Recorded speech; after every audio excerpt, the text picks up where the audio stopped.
be able to speak to you on this ethics business debate. We're very excited to be here. I'd like to thank the benefactors, particularly Phillips 66 and all those other benefactors. I'd also like to thank the judges for coming out here today and sacrificing your Saturday for us. I'm really proud to introduce you to the team from Benedictine College, my teammates and fellow Ravens, Michael Moran, Jack White, we have Robert Williams, and best for last, Frank Cummings. So today, we are going to be speaking to you as the advisors of Scott. So on our agenda today, we're going to, first we're going to talk about the problem. The problem is going to be defined as why is Scott feeling so bad? Why is he not sleeping that way? His headache, what's his problem? Then we're going to see the environment. We're going to see the legal environment, and we're going to see the economic environment, and a little bit of the culture. And the hint is going to be corrupt. Then we're going to see the ethical foundation.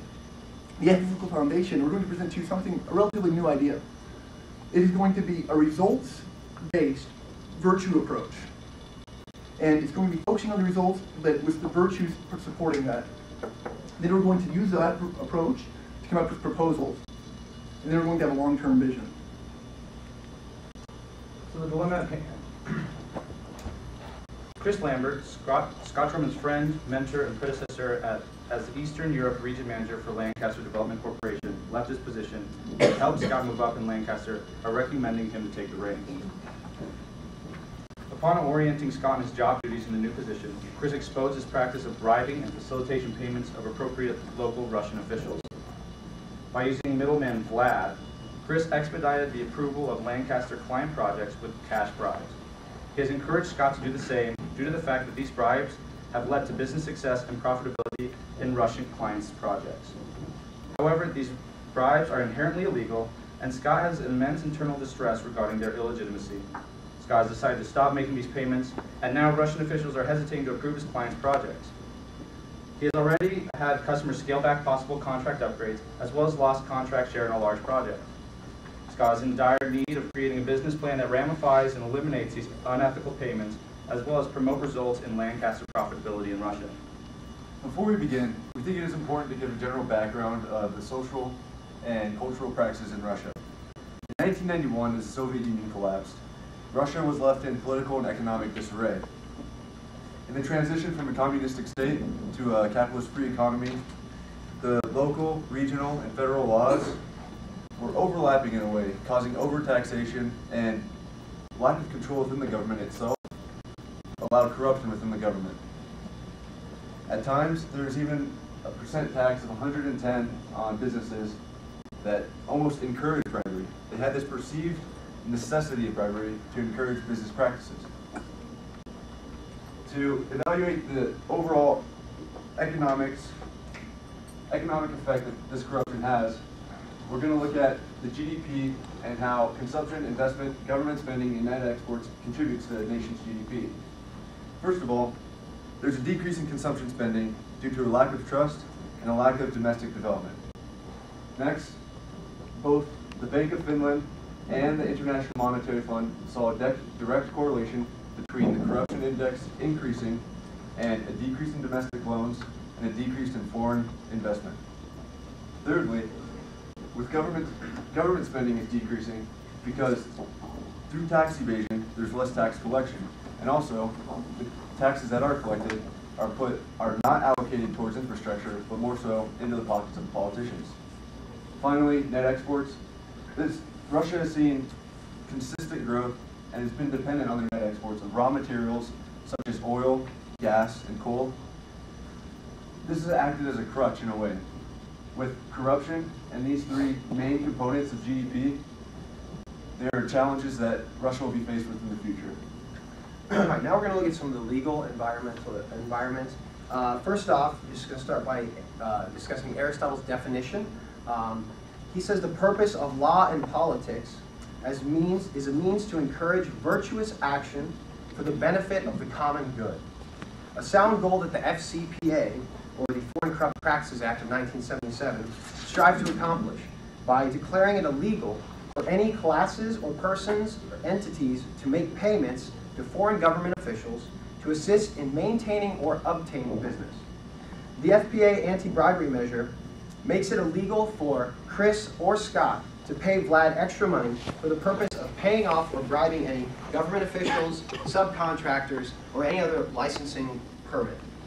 The willingness of the Russian government officials to partake in these bribery opportunities has weakened the respect of international business authority within Russia. According to World Bank, there is near $1 trillion worth of bribery money that is facilitated around the world annually, and 300 billion of that 1 trillion is in Russia alone. However, recently there has been a more proactive effort from the Russian government authorities, a few in particular, to fight bribery in the form of the Russian Anti-Corruption Campaign, which aims to curb competition, or corruption in Russia rather, by making it an obligation for government officials to report any corruption that they come to hear about, and to enforce a more severe punishment for such behaviors. It is with these government officials that we at Lancaster wish to cooperate with and work for to make a more transparent and free market capitalistic system within Russia. I'd like to introduce to you our result-oriented, virtue-integrated business practice model. First, the most important thing is temperance. In business, temperance is going to be the most important virtue. Why? Because what happens when people get greedy? People they'll be unethical because they want more money and they want to do something that will get them ahead. Their focus in business isn't on the common good, isn't on their employees, but it's just on a self-centered focus. So if you have a business model that focuses in temperance and virtue as a centerpiece, moving into the leadership, if you have leaders who are virtuous, these leaders are going to focus on the individuals who work for them. The individuals who work for them will realize that they have a purpose in the corporation. They're going to see a goal, and they're going to be working 10 times harder than the average employee. They're not just working to get their boss a buck. It's not them against the boss, but they're working with the boss as a coach to bring them to the best goal. And then this goal is the wealth generation. Wealth generation will happen, will take place. The business with a purpose, focused on virtue, will bring wealth. The government intervention is needed to take place when this is out of whack. When people are acting unethically, government needs to put more regulation, more bureaucracy, and it clouds up the thing. We see that in Russia very clearly. And next slide, please. And here I'd like to introduce you. We're entering Scott's personal realm of decision making. Scott, first of all, has a vocation, his purpose in life. His purpose is first universal, his universal vocation, what we all have. And this universal vocation could be said to know and understand and pursue the universal good. The universal good and all these other things fall inside of it, excuse me. His next vocation is his primary vocation. He's a married man. His primary vocation is to his wife and to his family. He needs to put them first before everything else. And inside of that comes his secondary vocation. And this is how he lives out personally his pursuit of serving and building up the higher good. And this is at Lancaster and his future career. Next, we would like to step into the ethical analysis we have helped Scott facilitate in addressing this dilemma. Bribing taking place is incompatible with Scott's personal beliefs. Scott has demonstrated strong moral conscience rooted in fundamentals of virtue ethics. He must implement these ethics in applying our proposed results-oriented, virtue-integrated resolution. In addressing Chris's business behaviors, we have advised Scott to consider fundamental Aristotelian principles of law and ethics in light of his intrinsic, upright moral stance.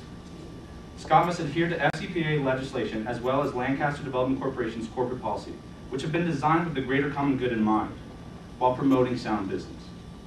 In light of the nature of these statutes, Scott must address the inherent illegitimacy of Chris's business practices in light of virtuous behavior.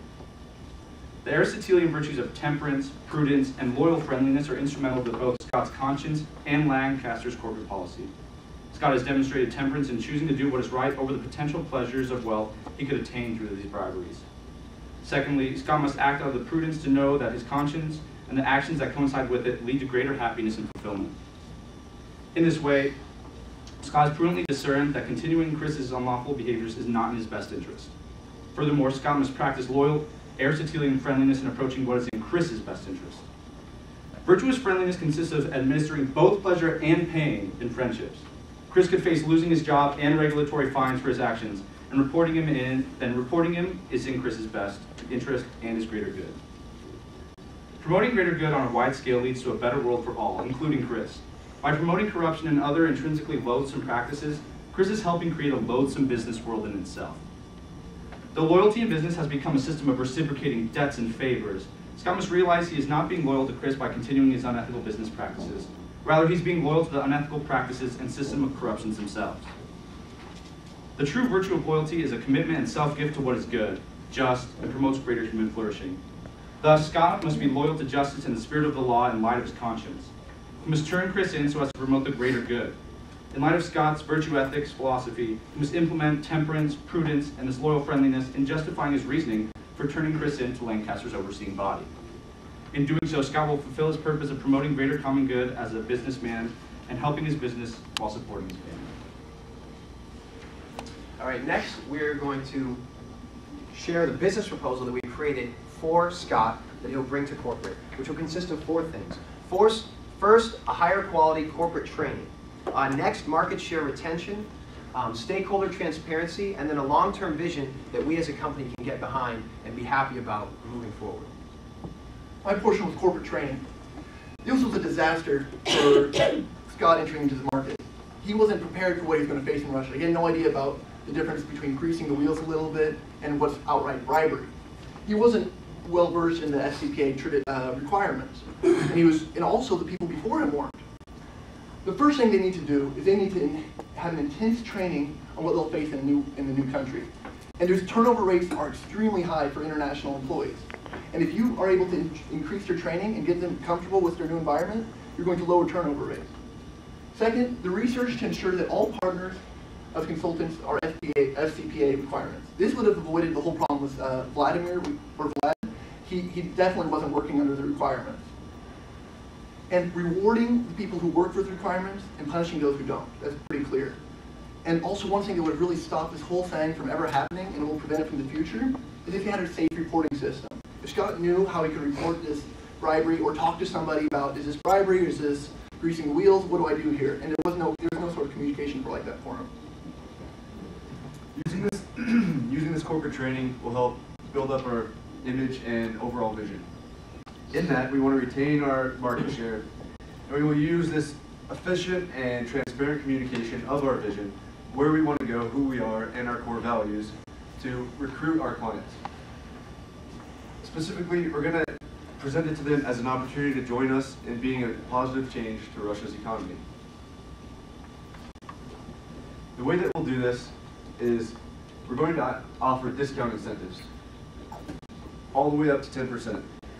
This will encourage large companies to continue to do business with us, even though it might be a little bit slower or a little bit more difficult because we're not using bribes within Russia.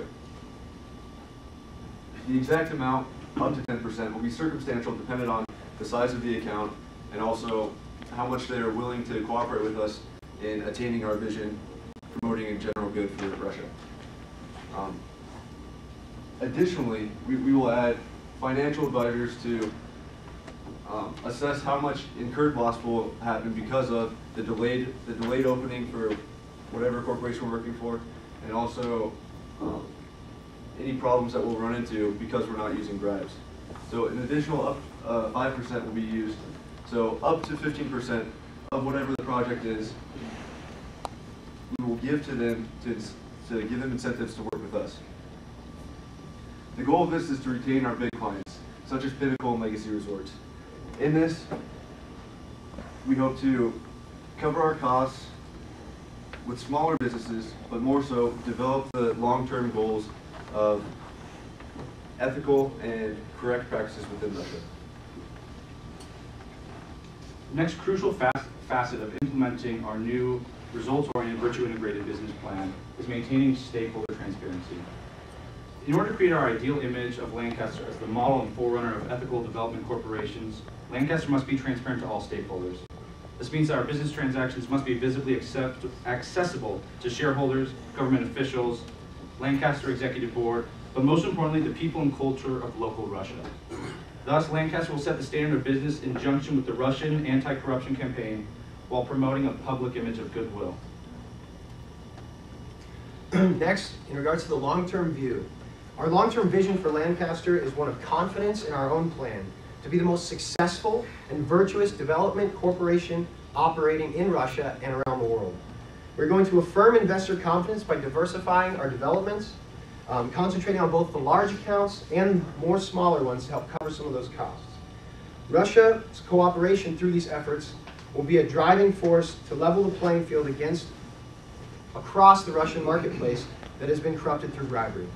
We envision a Lancaster corporation as a company ahead of the curve, a company of the future, that's going to be focused and dedicated to positive growth within both our ethical business practices and our long-term capital investments. With our results-oriented, virtue-integrated business model, we will definitely be solidifying a seal of Lancaster Development Corporation as a pillar of quality results and genuine integrity for the years to come. And in conclusion, we'd like to show you where we've been. Chris was not sleeping well, he had a headache. We took him through the decision, and we went through his ethical principles, and we showed that he's made a prudent decision, a decision that will bring him peace and sleep and happiness in his family and at work. Then we moved on to come up with the results. He didn't just say, okay, I'm going to solve this ethical thing. He came up, I'm going to corporate, and I'm going to present to them the problems, but I'm going to give them 3 results. 3 resolutions, excuse me. We're going to propose these things that we can fix the problem. So it's not just we're doing the virtuous thing, we're doing the result-oriented, right? They're hand in hand. They have to. Because if you're excited about what you're doing, if you're excited where you're moving in life, that's what's going to happen. You're going to come with achievements. You're going to come with results. And so when he came with these 3 results, we have a financial result, we have a way to prevent it from the future happening, and we also have taking account of the stakeholders. And I just want to thank you again for judging us today. We want to thank Dr. Bunch for being here as our professor, and well, he teaches 2 of my ethics classes. And also Ryan has just done an awesome job. We called him in at 12 o'clock for a whiteboard. He brought a huge whiteboard to our hotel room. Printed our papers at 3 o'clock in the morning. It's been awesome support here, and also we are all currently on the job market. Any questions? I'll start off with one. So, throughout your presentation, you mentioned safe reporting systems or safe reporting processes, and then blowing the whistle to the upper levels or executives of Lancaster. Have you guys considered the potential, and if so, what was the outcome of those executives actually being in on the same situation as Chris? And what happens if that's the case as you go down? Considering Scott's moral and ethical foundation, we decided that though it may not be in his fiscal best interest, it would be better for his greater good and his peace of mind that he leave the company at that job. That kind of comes out in the diagram of the universal good and his primary good. So he wants to be a good father and show his son, like he wants to be able to look his son in the eye and say, I want you to live life like me. That's really important for me. I know that's important for me and hopefully my future fatherhood. Hopefully in a while to come.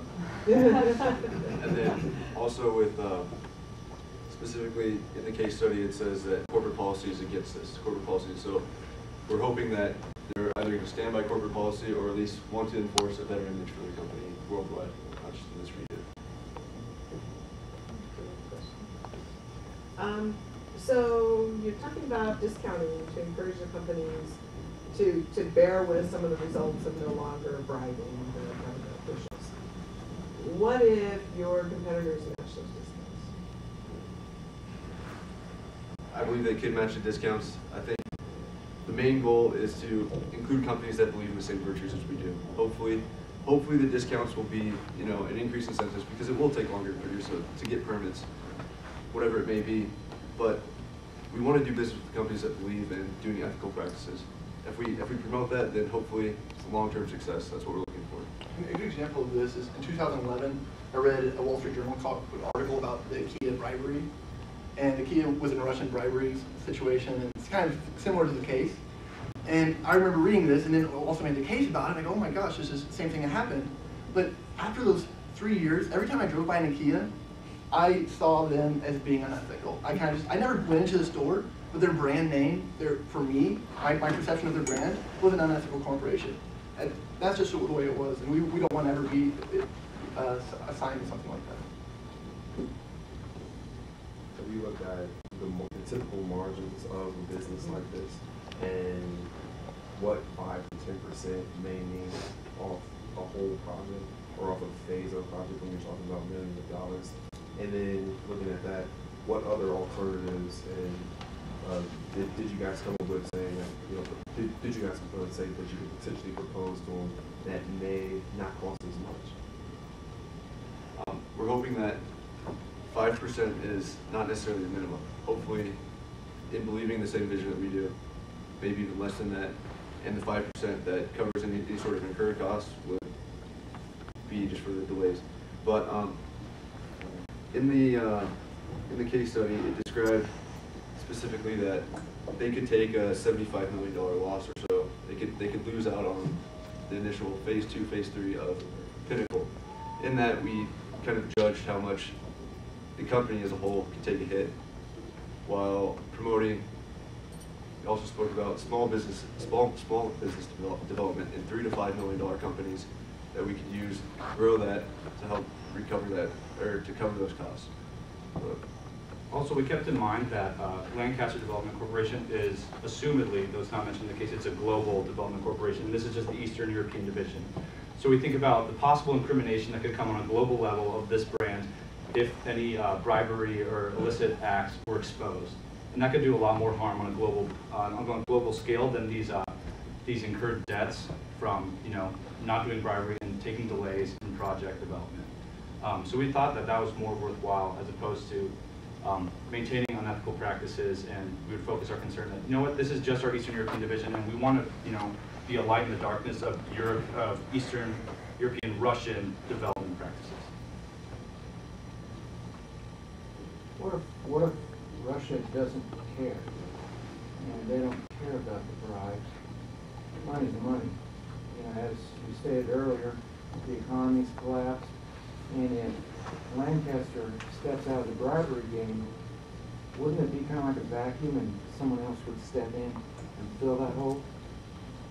I think it's very necessary for Lancaster to get very involved with the politicians involved in the Russian anti-corruption campaign, because these are politicians who are involved very integral in the government there, and they can help support our cause and help them try and promote it and spread it. Granted, there will always be those politicians who would, you know, gladly take the next person to step up and, you know, line their pockets and then, you know, give them the favors. But we think that there's a contingent of politicians in Russia that want businesses like this to grow in their company, and so we would like to, you know, foster our relationships with that first and foremost. Yeah, I was going to say, in contrast to that, I mean, even within when we were researching, when you look at the United States, on a scale of countries that had corrupt business practices versus like what constituted as the most ethical country, the United States was actually pretty low. I think it was like 16th or 17th on the corruption scale, but was higher up on the ethical business practices. So even in a country like the United States, there's always going to be politicians that are corrupt. There's always going to be people that, you know, are getting a little too comfortable, a little too close to lobbyists, etc. So we have to take that we have to take that in light. Within Russia, there always will be politicians that are going to be willing to do the same, but we have to try and boost up the politicians and get behind the politicians that are willing to do things right. You mentioned lobbyists. Isn't there a similarity between paying a person like the Vlad and also the U.S. hiring a former U.S. senator? Do you want to go start, Jack, on the legal? Facilitating payments. Yeah. Well, when we were looking into the FCPA, they did have an article that was allowing a grease or facilitated payment. But when we looked in there, the stipulations, the line was so gray, particularly in regards to this case, that we thought it wasn't worth the risk. It would have, it could have been interpreted in so many other real-world examples that we saw.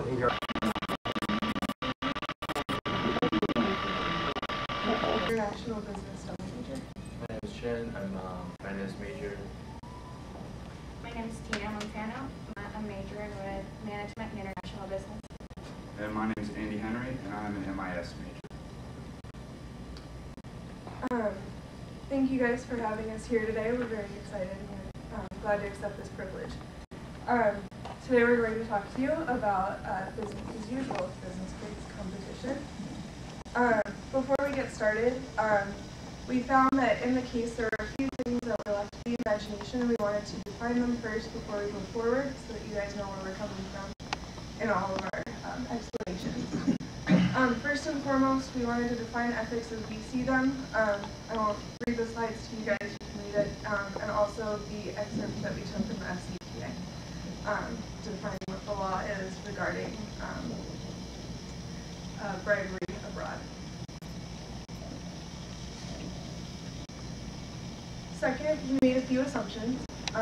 First of all, we are assuming that Vlad was contracted legally through the Russian company that he worked for Lancaster. Second of all, we're assuming that the corporate executives are aware that Vlad is contracted, however, they're not aware of the under-the-table dealings that are going on with Vlad in Lancaster. Third, we derived that the U.S. law is the bare moral minimum in the United States, and because Lancaster is an American company, they need to adhere to all of those.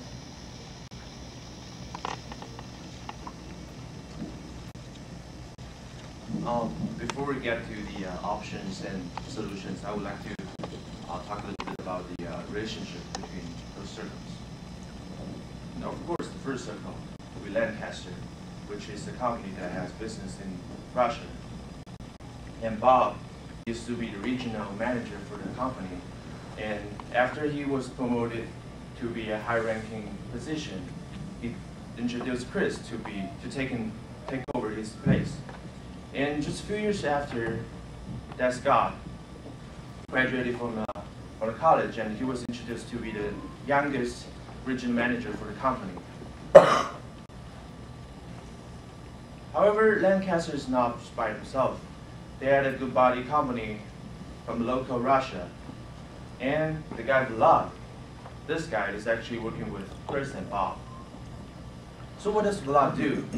Vlad is helping Lancaster and their competitor A, B, or C to get relationship built up with the governor. So in return, as a favor, the government opened a gate for the law that they will go easy on some of their clients, which is Pinnacle. So Pinnacle in this case will get less governmental inspects, so their business will be easier. And at the end of the day, they will ask a lot. So who pay the most? They will say, oh, it's Lancaster. Okay, we'll go with Lancaster. That was what happened before Scott took over the position. So what happened? Why suddenly the relationship between Vlad and Scott was not working? Is that because Scott found out that, well, I'm not doing the under-table stuff anymore. So that's how their relationship ends. And let's take an overall looking at the relationship that basically, if any company that Lancaster competitor A, B, C, if they want to do business with Pinnacle, they have to go through Vlad. And Vlad has to go through the government, and the government will open the gate for the Pinnacle. So Pinnacle, at the end of the day, they will ask Vlad, oh, who is the company that paid the most? They will say, Lancaster. Okay, we go with Lancaster. That's how this money chain works. And that leads us to the next question. What should Scott do? And I will pass on Sam to talk about options. So the very first option that we came up with is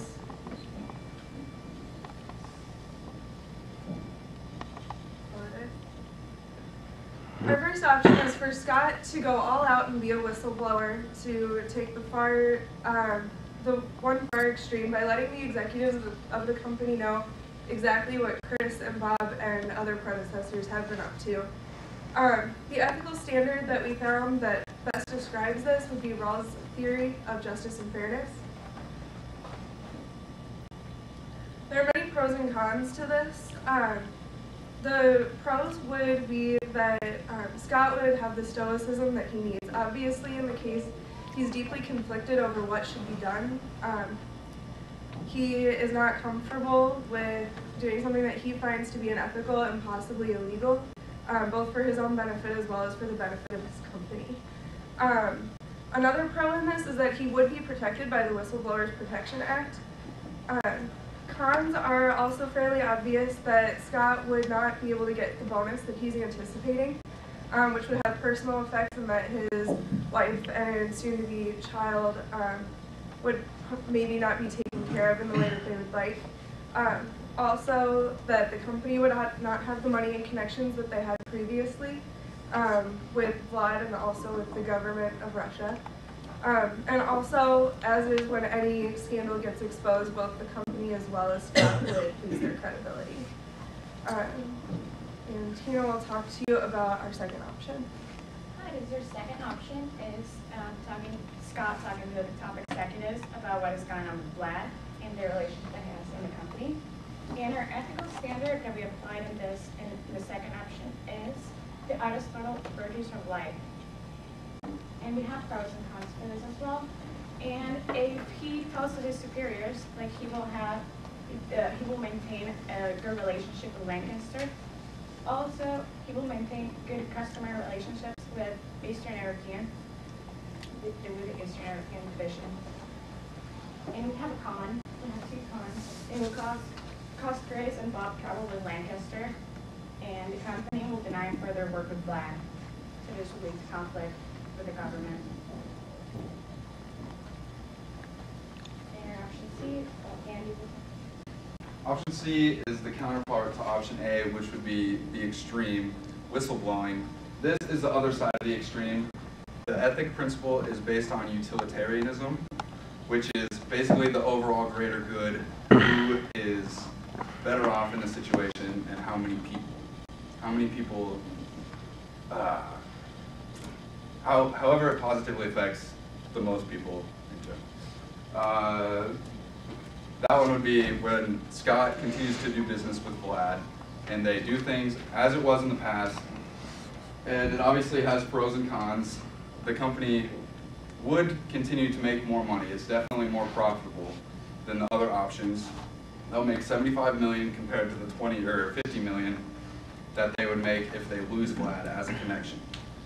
Another pro would be Scott gets his bonus for his wife, for his family, and he has to think about himself in this decision. It can affect multiple people. This one, nobody will lose their jobs per se compared to the other ones. Not just the Lancaster employees directly compared to the other options, but also the Russian government and those people that work under Vlad. They continue to keep their jobs, and basically everyone is happy. But the cons of this are obviously ethical reasons. Scott has to live with this decision for his life, and the effects that it comes. It has some long-term effects also, because the company could become illegal.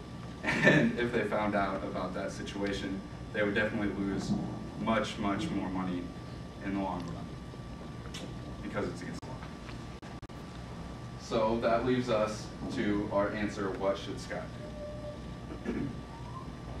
And our solution is option B. This is the best solution because it will leave Scott in the best possible position professionally and personally. He will have professional and personal benefits in the near and distant future. Also, this follows the Aristotle 4 virtues of courage: justice, temperance, and prudence. So in conclusion, we've chosen option B because we believe that in the near future it will benefit Scott because he'll get the option of being able to be open with the executives of the company. Aristotle's 4 virtues of courage, justice, prudence, and temperance will come into play when he has the opportunity to be honest, open, and bring things to a legal light. He'll still be able to contract with Vlad.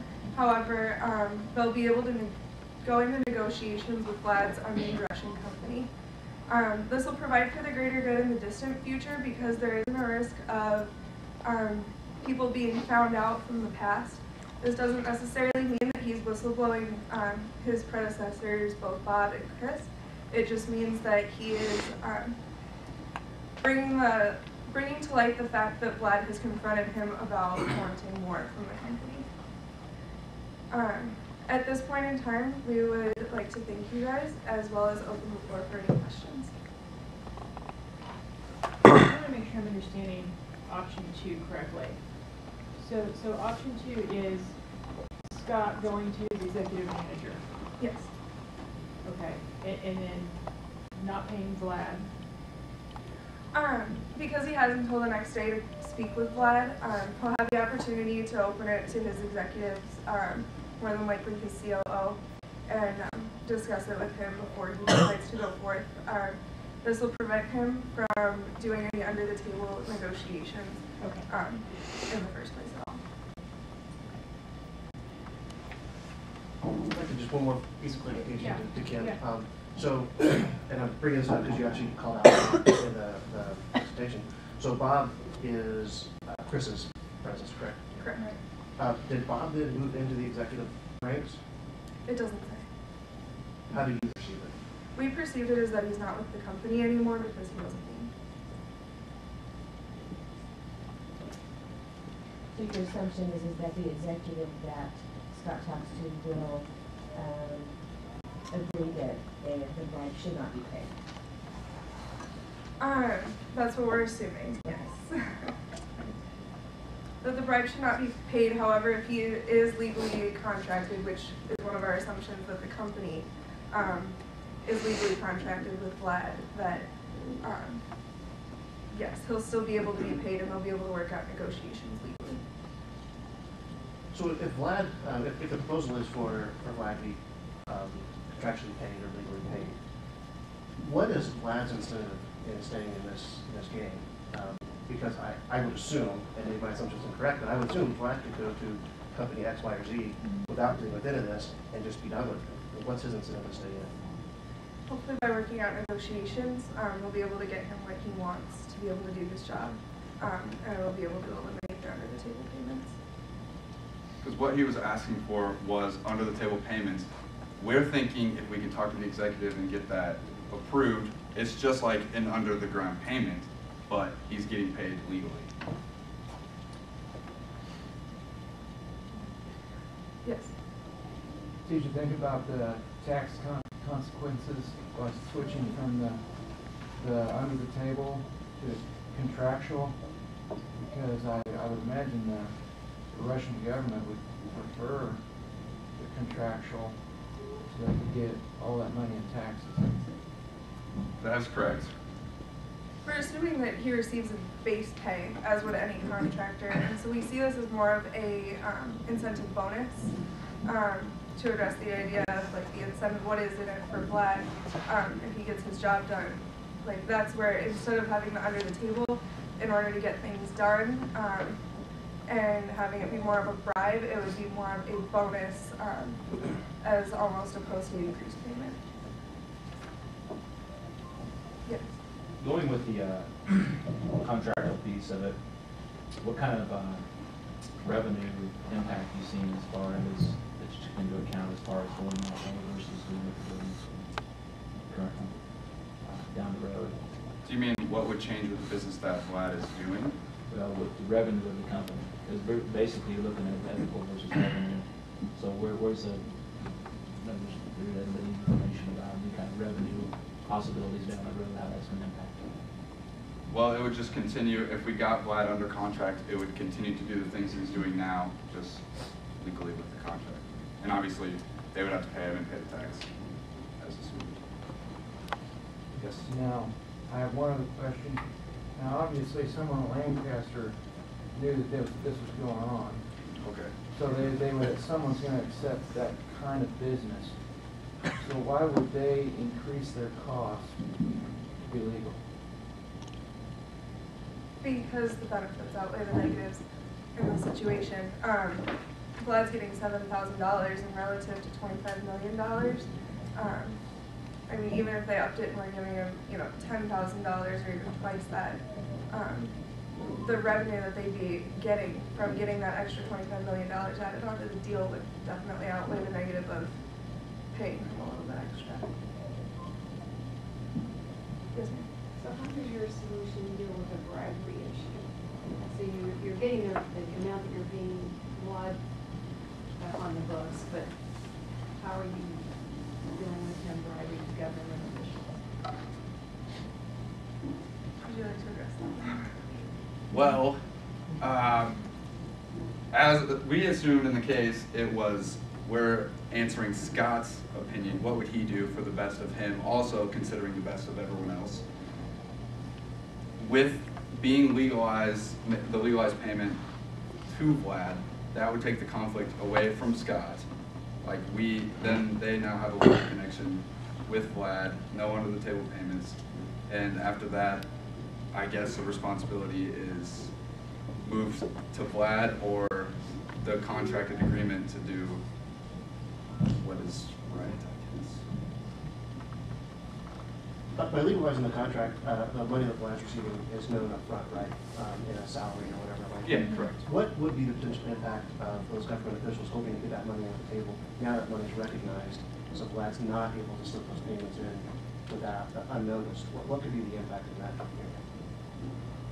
What Vlad does with his money, whether he cashes it or continues to do the under-the-table payments or not, the impact, I mean, if he's deciding not to give it to the government, obviously the impact is going to be negative, as it was when he wasn't doing his job at all during the time that he wasn't receiving under-the-table payments.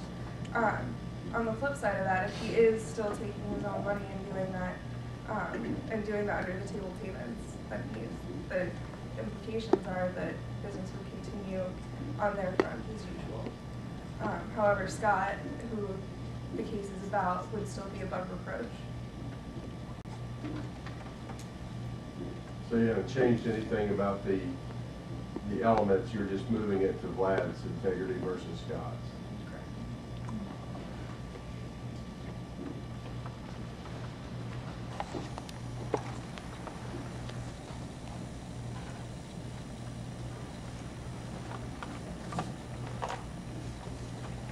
Judges, are there any further questions?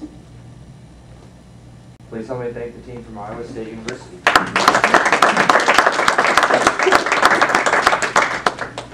You have 1 minute for teardown. You may now begin your presentation. All right, well, good morning. My name is Austin Ballish. I'm here with my teammates Bailey Irvin, Alex Spalding, Shannon Pazan, and we are representing Texas A&M in this our evaluation of this case. So, to get started, here's a few facts about the case. Scott Drummond is an employee for Lancaster Development Corporation. He's been with the company for about 5 years. He got the job thanks in large part to the help of his good friend Chris, who's been with the company for about 10 years. He is recently taking over for Chris as the regional manager of the Eastern Europe area of Lancaster's market over in Russia.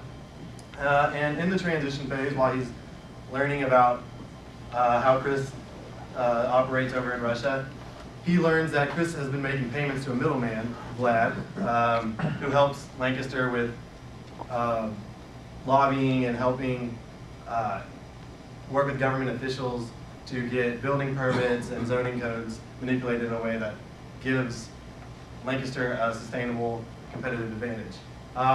But once Chris moves on, Scott decides he's not really okay with making the payments to Vlad, and he stops doing so.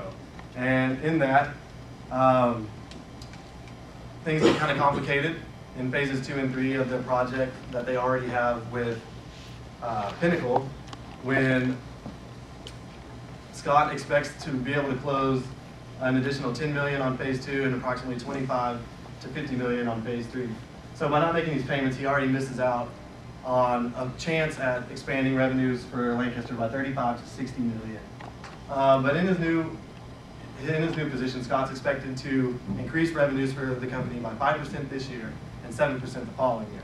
However, bribes are against corporate policy and federal law, and Scott has an issue on hand when Legacy, their largest client, proposes to increase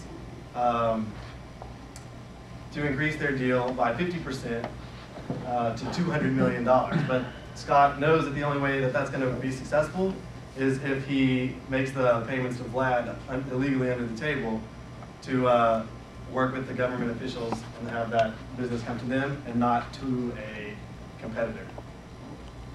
So a few assumptions about the case that we pulled from the material. we're assuming Lancaster is an American company and that they've been bribing local officials in the past. But as far as we know, Chris, who Scott's taking over for, and his previous boss, Bob, are the only two who have, one, made bribes, and two, know about the bribes. We're also assuming that Lancaster, from Chris's perspective towards telling Scott, would not be able to reach its goals in Russia without these illegal payments because they would be losing business to other companies who continue to do so. So Lancaster faces a problem though, because if they are caught violating the Foreign Corruptive Practices Act, they could be subject to some pretty hefty fines according to American law. So I will now pass it over to Shannon, who will expand a little more on the ethical issues and that. So how we pieced apart our ethical issues, we turned to Kidder for the 4 main paradigms on how to handle this issue. And the first one we really tackled was truth versus loyalty. So truth as in the integrity and the fact of the matter compared to loyalty that he feels towards Chris. So commitment and responsibility towards him. So the truth of the matter is that this is illegal. And also it's against corporate policy. And while he's also very loyal to Lancaster and his company, he feels a strong loyalty and bond with Chris, who he went to school with, has a lot of bonds, and he's done a lot for him. But also he's also loyal to the way of his way of life. He's been very successful in the past and kind of wants to uphold that. He's climbing the corporate ladder very quickly and wants to kind of maintain that escalation. And our next issue that we went into, I guess looking at it, was individual versus community. This is going to be us versus them, smaller versus the greater, and that's going to deal with Scott kind of versus everyone else. So Scott wants to protect his job and uphold his personal morals, while at the same time he's kind of going against the actions of the company as far as what they've been doing in the past, the actions of the Russian way of business and life like that. And also he has to consider the jobs of others within Lancaster and other people involved. Thirdly, we went into justice versus mercy. So justice is going to be the integrity of the law, fairness and equality, and mercy is going to be empathy and kind of in a way of love.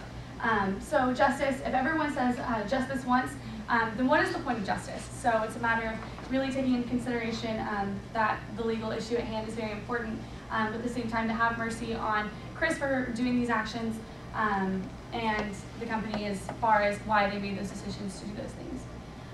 And lastly, and what we feel as though was the largest factor, was short-term versus long-term. So the issue of now and how it can affect later. And for short-term, it is currently the singular project. This is kind of his first aspect into it and really knowing what's going on. He wants to keep his job. He has a wife and a child on the way. That's very heavily on his mind as far as needing to support them. And he's moving quickly to corporate. This is something that is not normal in the company. He wants to maintain that going. And like I said, the birth of the child. And lastly, long-term, he has to think in mind the future of the company. What does this mean for the reputation for years to come and dealing with other companies? Job security, he doesn't know if he would be able to find this type of job and opportunity somewhere else if he would try and look somewhere else.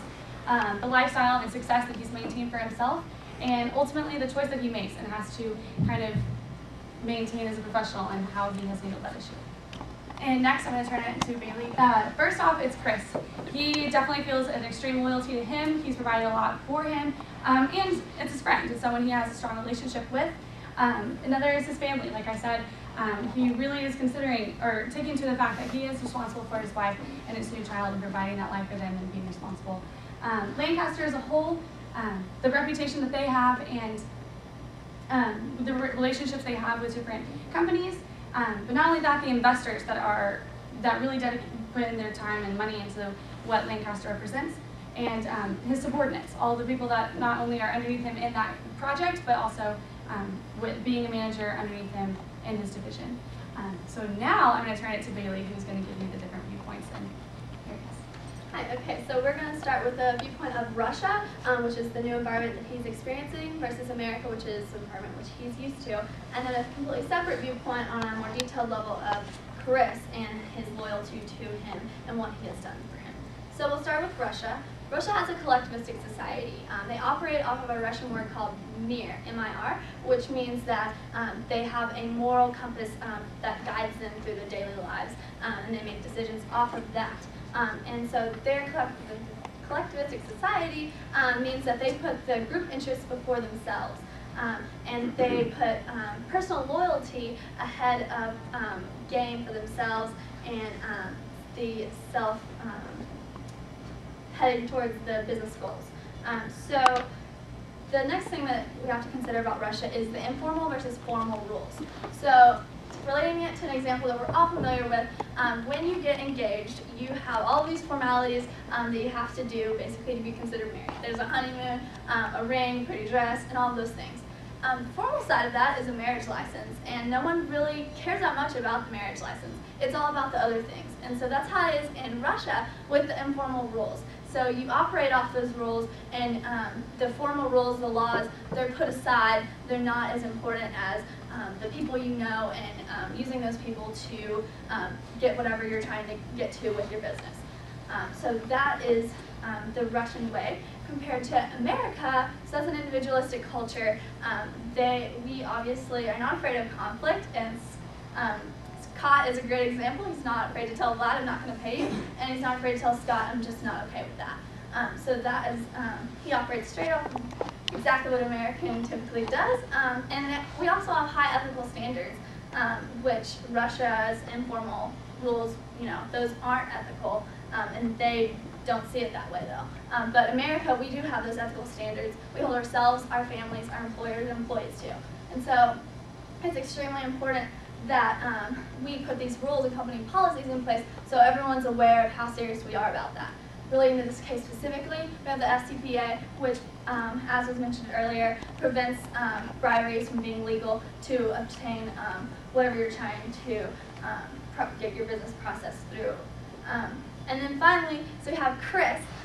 So this is a little bit of a different situation because obviously it's not quite the broad viewpoint of Russia and America, but he does consider Chris because Chris has done so much for him. He is loyal to him, but at the same time he has to consider what's more important, Chris and where he's gotten him to today, or who he is as a person and has always been. So that is another important viewpoint. And now I'll turn it over to Alex, who will tell you about possible solutions. So we've defined the situation pretty clearly. Now, where do we go from here? We've laid out a couple possible solutions. Big range of them. He could pay Vlad. Just go ahead doing what's going on already. He could quit, just walk away from the company. That has some implications. Talk with upper management, explain the situation, see where to go from there. Could report the company to the SEC and let them deal with it. Develop a new type of relationship, not based on monetary value. I'll explain that in a second. Or he could request a transfer, which may or may not be a possibility within the company. So we weighed these options against some criteria. The first was ease of implementation, so just how easy is it to do. And legal, yes or no. And then we looked at the paradigms and considered how they are on a high, medium, or low scale. So truth, loyalty, which we've explained, family, job, individual, community, short-term, long-term. And we're really looking at loyalty, truth, and long-term, short-term. So we ruled out Vlad, paying Vlad. That's unethical, it's illegal. We also ruled out quitting because he would be walking away from a company that relies on him, a lot of people that depend on his work for a job. And when you're considering an ethical decision, you need to consider everyone around you. Talk with upper management and Chris. It has some really good points. It's very hard to do. You have to get there and then be bold enough to say what you're there to say. But in the end, it does do well for, it's tough in the long term, or short term, but it's pretty good in the long term. The report company, again, has some big implications. If upper management doesn't know about it, they should know first. And then develop a friendship would be cutting out Vlad, going directly to the government officials, not bribing them, but kind of whining and dining them, kind of like a salesperson does in America. That would be very expensive, very timely to change the situation, get to know people, and then request a transfer. He could just ask Lancaster, can I go somewhere else? I can't work here. But then he's still working for a company he doesn't really agree with. And that may not be a possibility, as I said. So, looking forward, we chose talk with upper management and Chris. So, Scott is going to go to Chris, because he should, as loyalty, explain how he feels and what he's going to do. And then, with or without Chris, go to the senior managers and explain what's going on and allow them to decide from there. So, this leaves business with a big decision. How do they operate ethically in Russia? We don't think they can. And to back this up, we have the CEO of Hermitage Capital, which was previously the largest operator of foreign capital in the country, and he left. Anybody who's considering investing in Russia, don't take any comfort that Dr. Prime Minister is jawboning about what the country is. We made lots of money, but I wouldn't call it very. We have $4 billion worth of investment, $1.5 billion. But I wouldn't say that you can't describe doing well if a lawyer working for you has been. No, I meant doing all the financial side. Yeah, but you can't look at it. If someone gets killed because you're doing business in that country, you can't look at it just from the financial side. You have to look at it overall. It's never, it's infinitely, infinite loss if somebody is taken hostage, tortured, and killed.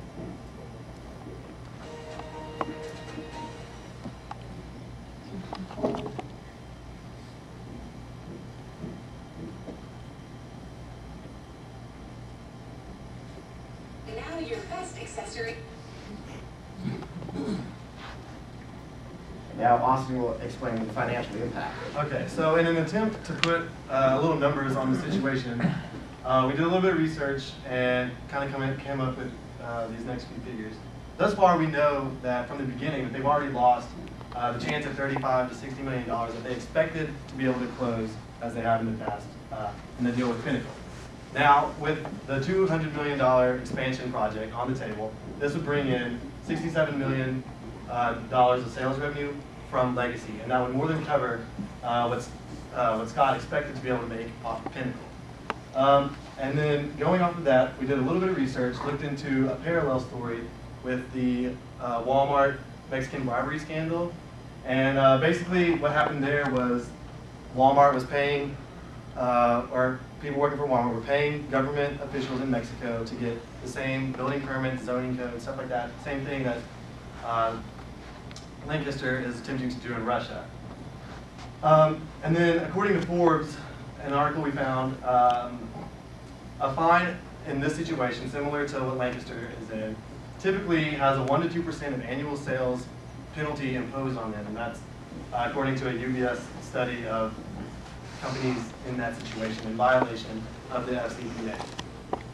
So to try to bring this into Lancaster's realm, we did a little bit of research about the profitability off of projects in the commercial land development business.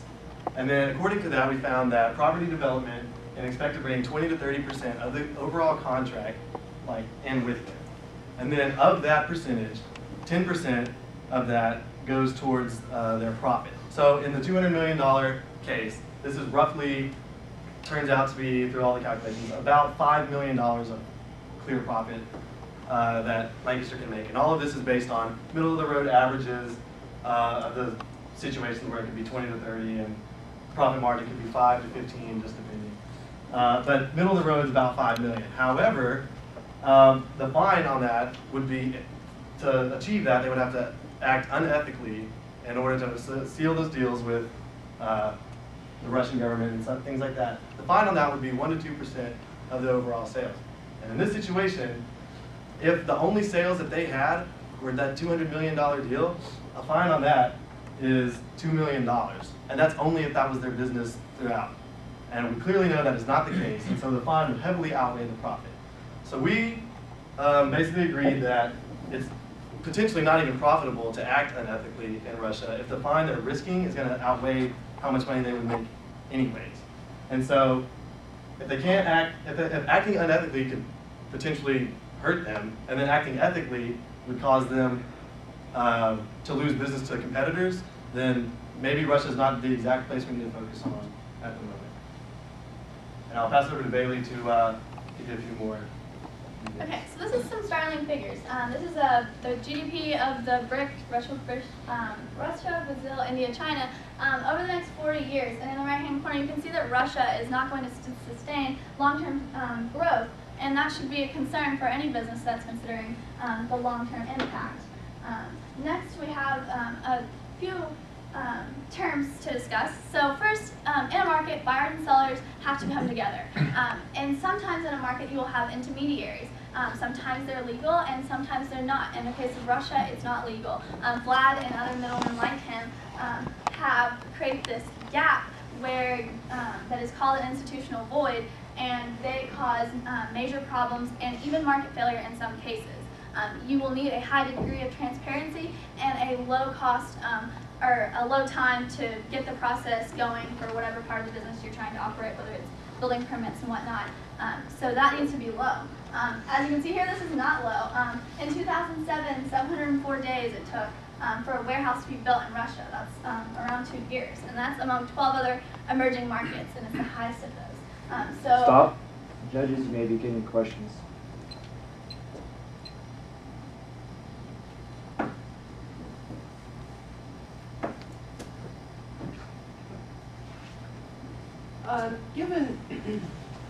Given that your a little bit longer term solution is to not do businesses in countries where this is an issue. But if we look across the world, there aren't a lot of countries that operate on the same basis that we do, and you know, heaven knows, Oklahoma had a bunch of its legislators arrested for corruption. So a number of years ago. So, but you know, we are not immune to corruption either. So how do you implement that worldwide? How do you implement that legislation worldwide? Understanding that Russia may not have the best opportunities. Well, I would say just connecting that to Russia as a particularly. So consider that oil and gas is a major part of Russia. Without it, they don't have much going on for them. So corruption is pretty much centered around several industries there, and the fact that other markets have different types of differentiating markets, industries that they can rely on. It's, in my opinion, that corruption is so broad in Russia, and because of their political background, that it's not basically evolving the way that it should be over the past 40 years. So basically, they can operate other places without impeding their ethics, whereas there's always the opportunity to go against your ethics. It's easy not to in places like America. Lots of Europe, I know, deals with bribery, but you can still create a business with completely disregarding. Developing markets. Yes. Developing markets are where most of the bribery happens. So moving out of the Russian market is the proposal, right? Into, we'll assume, a completely new market that they have probably no financials, no background, no history in. How do you propose the company stay financially viable in the duration until they can develop those markets? Well, that was one of the first questions we asked as well. So our proposal was we're going to take all the resources that we have in Russia as of now and move them and infuse them into the parts of the region that they're in that are being successful. Only the resources they have in Russia as of now, while they develop the more long-term going elsewhere in the world in the other emerging markets. So it is a big factor right now, because when we pull them out and put them elsewhere, they may not need them there. It could be costly, but we felt that doing that they would still come out ahead in the long run based on what they risk staying. Do you terminate the existing contract or something? You know, we would honor that because we have the permits, can't undo that, and we already have the contract. So you have to honor what you've committed to, but don't proceed further. Right, and also we have to consider that we don't want the employees to just completely not have jobs there. That's obviously a priority and could cause problems in other parts of where the company is located. So the employees obviously would be entirely important part. And so we wouldn't pull out, obviously, another reason immediately just because of that reason alone. We want to make sure that we have a different place, another developing market to go into so that the employees will have somewhere to go if they so choose. And we're well understanding this is not something that you can do immediately. This is going to be something that takes time and research and figuring out which next market we need to really kind of invest our time and energy into. And so for now, it's more of dealing with the issue at hand as far as, like she said, keeping the employees and finishing what we need to. But from then on out, kind of really take time and effort as far as picking our next projects and where we want to put our resources. And and including, if we are considering the long term, obviously the short term, our stock will see a decrease because we're making such a dramatic change. But we do believe that if we choose the right market and act very carefully, that it will be the right decision in the long term. Quick question. So returning to your initial analysis and solution from the perspective of Scott, yes? And so you make some very good decisions about what the company should do. And so I'd like to return back to Scott. What if the company does not take Scott's opinion? What does Scott do? We discussed that, and again, there's only so much one person can do. So his first thing would be to go. Stop. Please help me thank the team from Texas A&M. 9. I'm Antonio Duran. We are Texas State Baptists.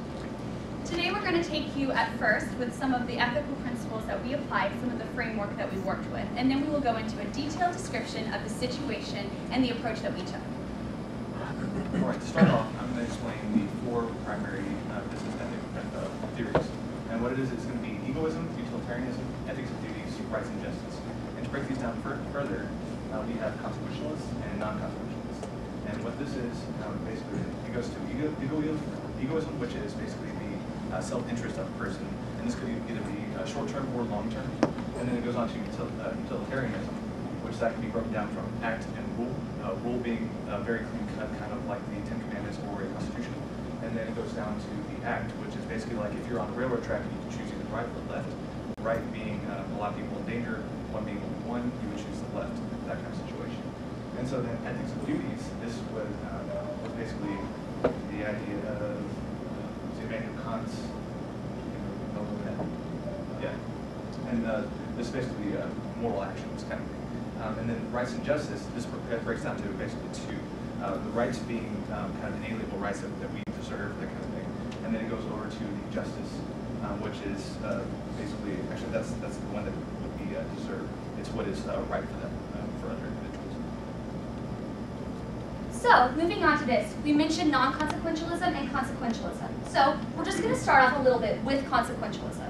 Consequentialism. So, what that means essentially is that we look at the consequences of the actions of the result. So, you say there are these laws set in place and there are ramifications for those laws. And so we look at that and we say, oh, if I break a law, then I will have these problems. So this is the consequence of your actions. Now, non-consequentialism is essentially the other half of that. It's the things, it's like the way that you feel about the situations, the people that are there involved. And so we're going to start with non-consequentialism. And from that theory, we can look at the theory of rights and justice. Now, as we mentioned earlier, the theory of rights and justice values basic, unalienable entitlements that should always be protected, and the fair treatment of individuals in a given situation so that everyone gets what they deserve. So if you look at bribery as a whole, you can see that people are on an unlevel playing field. People who have more money are the ones who have an unfair advantage. So if we look at the theory of rights and justice, we can see, due to the justice aspect, that it's just not fair. So we see that that is wrong from that point of view. Now, if we look at it from the consequentialist point of view, we can see that there are laws, there are consequences to the actions that we would be taking. If I were to partake in bribery, then I would face the ramifications of those actions, and that's something that I don't want to be a part of. So if you look at it consequentially or non-consequentially, you will come to the conclusion that bribery is bad. Now, this is all operating under the framework of utilitarianism. Now, that is the greatest amount of good for the greatest number of people, as you can see from the massive amount of people that we have here. And as you break it down, you have rule utilitarianism and act utilitarianism. Now, if you look at the world, you can kind of see these black and white rules, what we were talking about with the Ten Commandments, just things that are more cut and dry. So that is a situation you're like, oh, well, here are the laws, breaking it down easily. But the problem is that we're in the real world, and there's a little bit of gray area. And so that's where act utilitarianism comes into play. So we have the idealistic point of view, which is more of the rule, the breaking down between black and white. I can cling to this. However, the pragmatic point of view is something that people run into more often. It's more of an ad hoc decision that you're making. You say, okay, I'm in this situation, this is how I feel about it, this is act utilitarianism. And so it's actually kind of important because you can see the black and white here with utilitarianism. You can also see it with non-consequentialism and consequentialism. With non-consequentialism, you see, oh, black and white, right and wrong. But if you move to consequentialism, you can see there's a little bit of a gray area. And so this whole time, we're operating under this framework. If you'll go on, we can see we're also operating under the ideas of white man's burden and Hofstede's cultural dimension model. Now, White Man's Burden is originally a poem written by Rudyard Kipling, the author of The Jungle Book, in 1899 about nationalism and imperialism. Now, it is a cultural norm which has the resumed responsibility of white people to impart their culture to other nations. Now, this is something that we do not want to cling to because this implies that one nation or one culture is better than another, and we are striving to avoid nationalism. So these are two separate entities which are equal, but we have to respect both of them. And we also want to make sure that we are maintaining our own ethics. So as we look at this, we can also look at Hofstede's cultural dimension model. Now there are 5 different aspects of that, but we're specifically looking at feminist society versus masculine society. So in a masculine society, like America, we're going to have a relationship that is based solely on profit. We've got this business aspect, this deal that we've got going on back and forth, and it's this strictly business sort of idea. However, in the feminist culture, and this is something more like Russia, it's more of a relational aspect. You have profit, that's certainly important, but you also just have this relationship between these two people, and it is very important to conduct business in this way. And so as you can see, we've got this feminine versus masculine culture, and there's just a butting of the heads. However, we want to avoid white man's burden and say that our culture is better than yours. So as we look at this ethical framework, we need to make sure that we're validating both as valid, but we're also maintaining our own ethics. Now that we have this framework, we're going to move on to the actual details of the case. So now that you have the actual ethical analysis that we've come, we're going to take a step back and actually demonstrate the facts of the case. We wanted to focus around the 3 actors in this case: Scott Drummond, Chris Lambert, and Vlad. So what we decided to do is make a small visual representation and demonstrate how Scott is the protagonist, having an ethical decision to make about whether he should take Chris's advice and give Vlad a bribe or an under-the-table exchange, or stand his ground and dignify his morality. And so with that, basically, we wanted to just outline what Vlad's job description looks like currently. While currently he is giving us necessary building permits with speed. Also, our code violations are handled expediently, as well as labor issues. He also is maintaining appropriate contacts in Russia for us. And also, he will inform Lancaster about other companies' private interests, what they're thinking about maybe doing some business prospects, what their bids that they've given, insider information, as well as Chris would give Vlad extra money to make sure that Lancaster remains their favorite company, and that is the current situation. So with that, we wanted to help frame the ethical decision and how we kind of made our process and our action plan. One of the 2 key important facts is actually the monetary value that was associated. And I'm going to talk about that a little bit further. But along with that, so Chris has a dilemma with the decision that he could potentially lose $25 million at least in the 4 stages with Lancaster's contract with his contact with Vlad. Along with that, he could potentially make excessive of $200 million. With that, the award and the incentives make it a real hard decision. So with that, regardless of the incentive, we actually chose to reject the deal, and the justification for that is, along with his morality, we felt that the bribe itself is unethical. And it's important to know how we decided that. And the definition that we are working under is the United Nations Compact Principle 10, which states that a bribery is an offer or receipt of an advantage to or from any person as an inducement to do something which is dishonest, illegal, or a breach of trust. And basically, in layman's terms, like she said earlier, it's making the playing field unlevel. It makes whoever has the biggest checkbook have the most power. And we deemed that as unethical. And so So one of the important things as going forward when we lay our situation out is we used a solution through the United Nations Practical Steps for Fighting Corruption, which is under the UN Global Compact. And basically this approach looks at the internal, external, and collective perspectives for eradicating unethical business behavior. So we'll be looking at those things as well as going in a logical order. So please keep in mind we'll be going back and forth from internal and external. So first we have our internal, which is the first and basic step. It's introducing the anti-corruption policies that we have seen.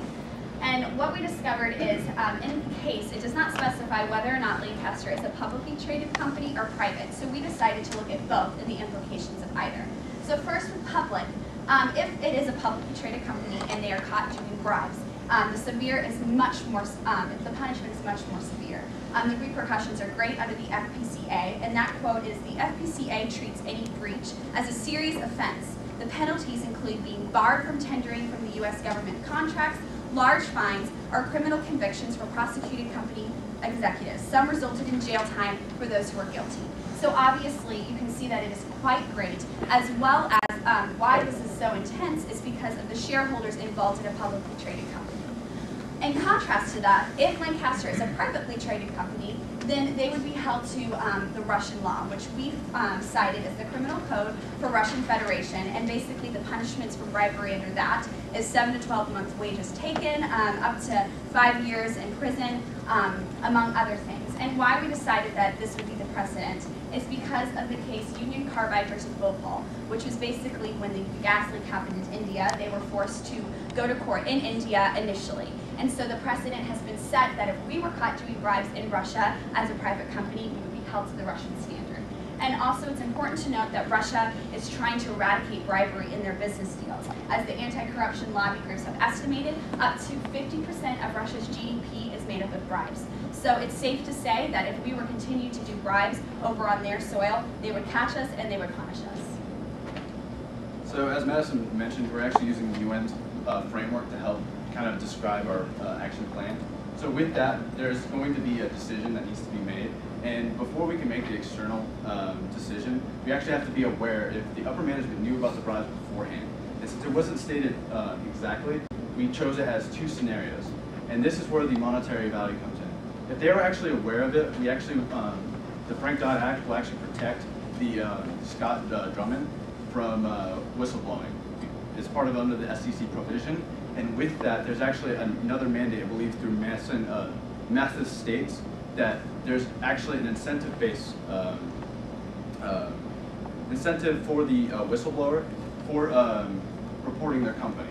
So with that, with over an excess of $1 million, he will actually get about 20 to 30%, and that's the range for the benefit. So on the other side, if the upper management is unaware, this actually helps Lancaster if he reports this issue, because government code nowadays, this is my personal, there's actually a level of transparency with the company.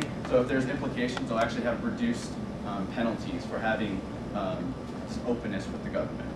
So with that, we're now going to be moving back to internal, as we said that we would be earlier, and this is because we're working with upper management.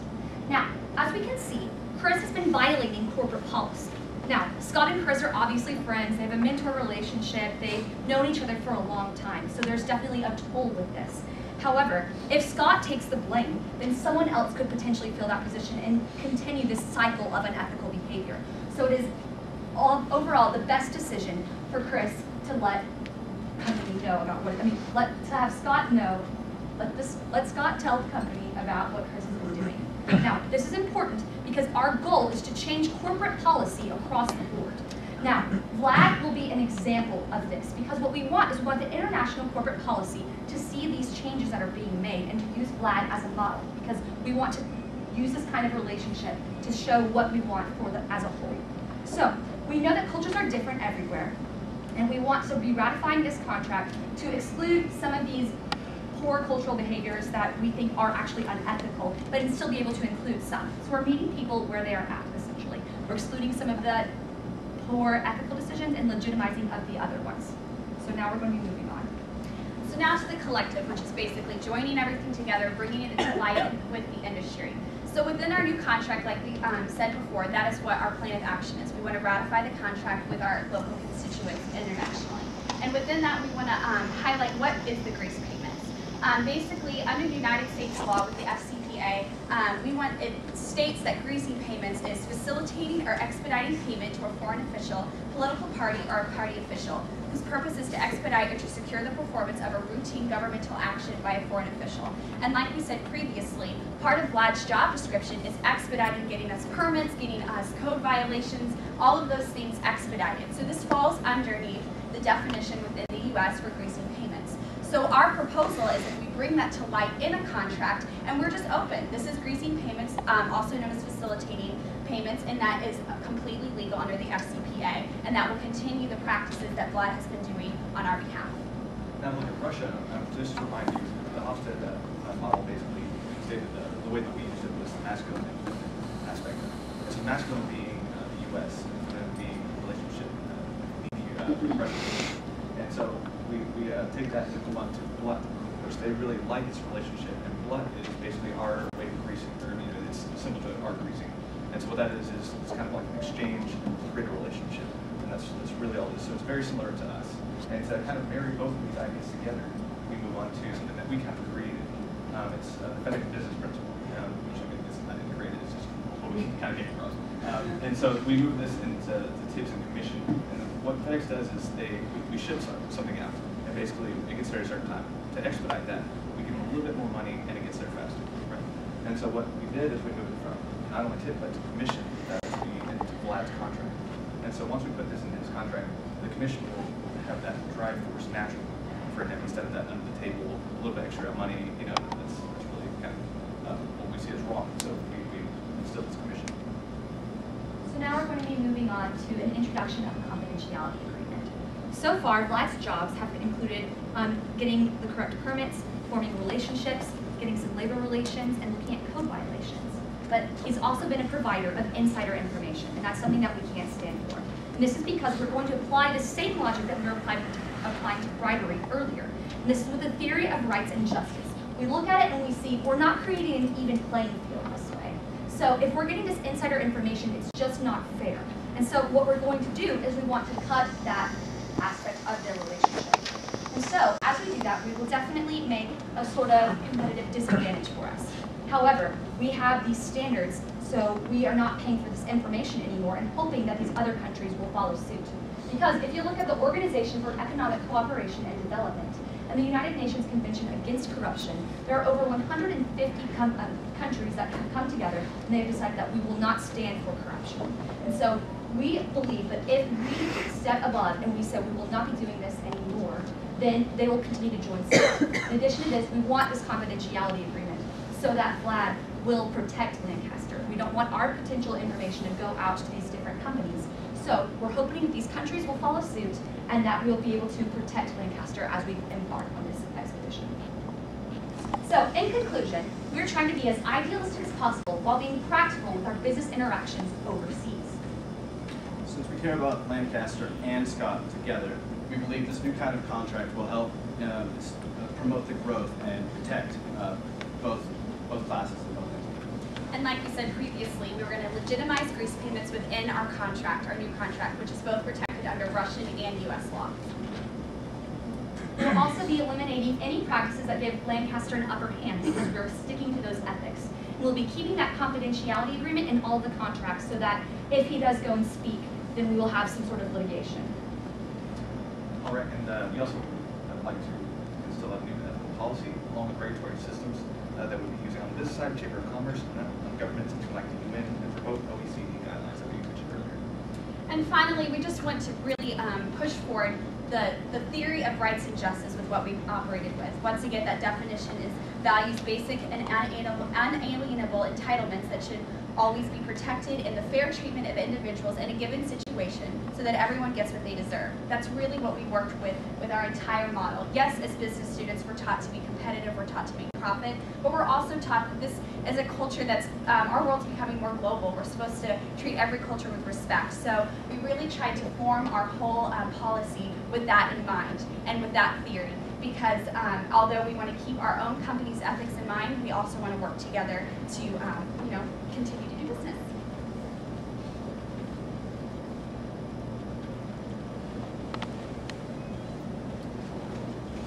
So if y'all have any questions.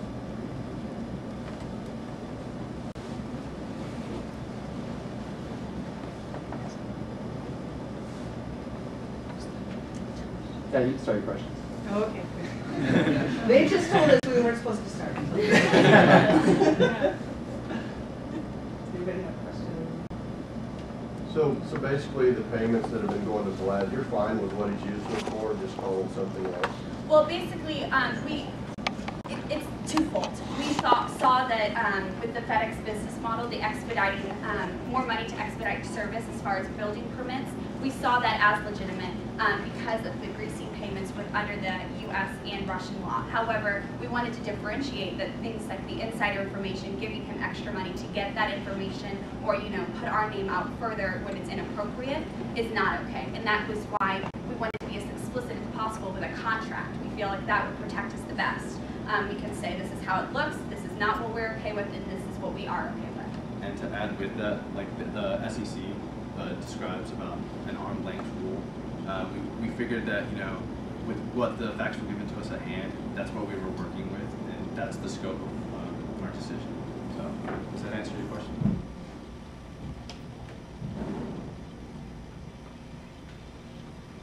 You've cited a lot of legal concepts to support your arguments and solutions, and you've done a good job of that. However, it strikes me as being that you put a little too much faith in the ability of laws to dissuade or discourage illegal conduct or unsavory conduct. So, no, and comment on that. I definitely, and you can touch on that as well. One of our themes that we discovered is we're trying to be as idealistic as possible while also being practical, and we recognize that that is something we took on, idealism. And if you want to add to that. Certainly, yeah. We definitely, as you were saying, we want to try to look at the idealistic, but we also want to look at the practical. And so we see that there is this ethical problem with bribery. We want to go against it. We looked at the beginning with all these different theories. We see consequentialism, non-consequentialism, we see utilitarianism. So we're using all of these frameworks to make these decisions. And so the idea was to set up a big picture idea of the ethics that we will be operating under. And so we are looking at these laws, but in addition to that, we are looking at the consequences, the non-consequential and the consequential. Also, with the theory of rights and justice specifically, talking about the fair treatment of individuals in a given situation. And that's what we kept on going back to with the fair trade and then, the even playing field. And I'd also like to add too, with the OECD and the UN Convention, we kind of looked at that and said, this is encouraging. Countries are showing that they aren't okay with corruption. They want to put acts forward that's going to protect them, that's going to say, we stand together and we don't want to do corruption. So we kind of took that and ran with it. We said, if they can make that possible, this can maybe be the next big thing that we push forward and countries will come on. So yes, it was idealistic, but it was also going off of things that we've seen work in the past. And even on top of that, I even have one other thing.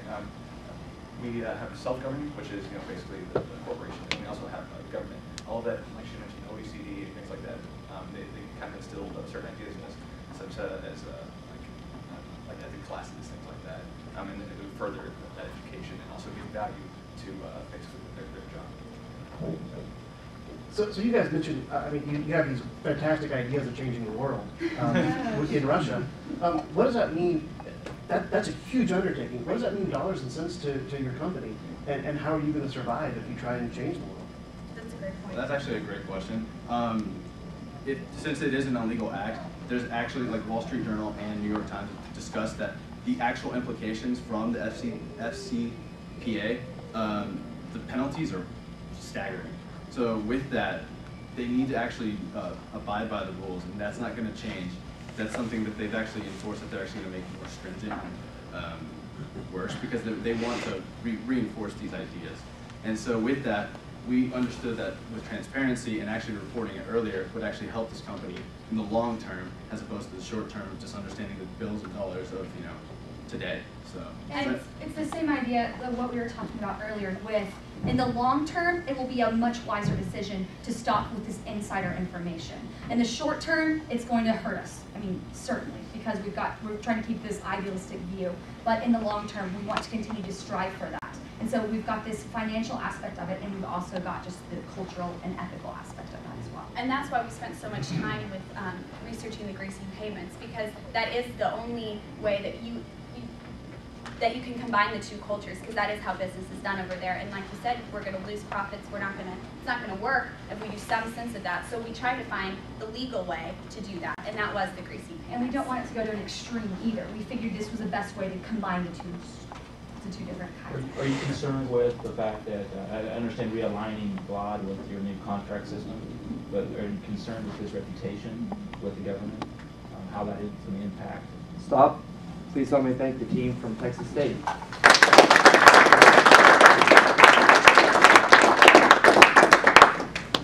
You have 1 minute. I'm Kelsey Erlenbush. Here with Florida State University. So Scott certainly found himself in a complicated situation. International business must be a constant trip through past-spoken cultural norms and questionable business practices. It's no wonder he found himself where he is. So after reviewing the situation from every angle, we found ourselves presented with 2 distinct questions. The first being, should Scott continue to deal with Vlad? And the second being, what should he do with regard to Chris and the corporate leaders? Each of these questions pose a hard ethical and business dilemma. What we have come to decide is that Scott should continue with business as usual. From a utilitarian standpoint as well as a practical business advantage, the benefits of staying the course far exceed the weight the costs. This is a collage of just a few of the 81 companies that are on the Foreign Corrupt Policy Act, or the FCPA, corporate investigation list as of March 2012. Now, to start off with, I'd like to explain the different cultural business practices throughout the world. This here is a list highlighting several different countries where gift giving is expected in business practice. In bold, we have Russia highlighted. This list here is kind of the intermediate between the 2 extremes. It's not necessarily expected at the beginning, but later on, gift giving is encouraged. And finally, we have the various countries where gift giving or exchange is frowned upon. It's not something you do in business. And highlighted at the bottom is the United States.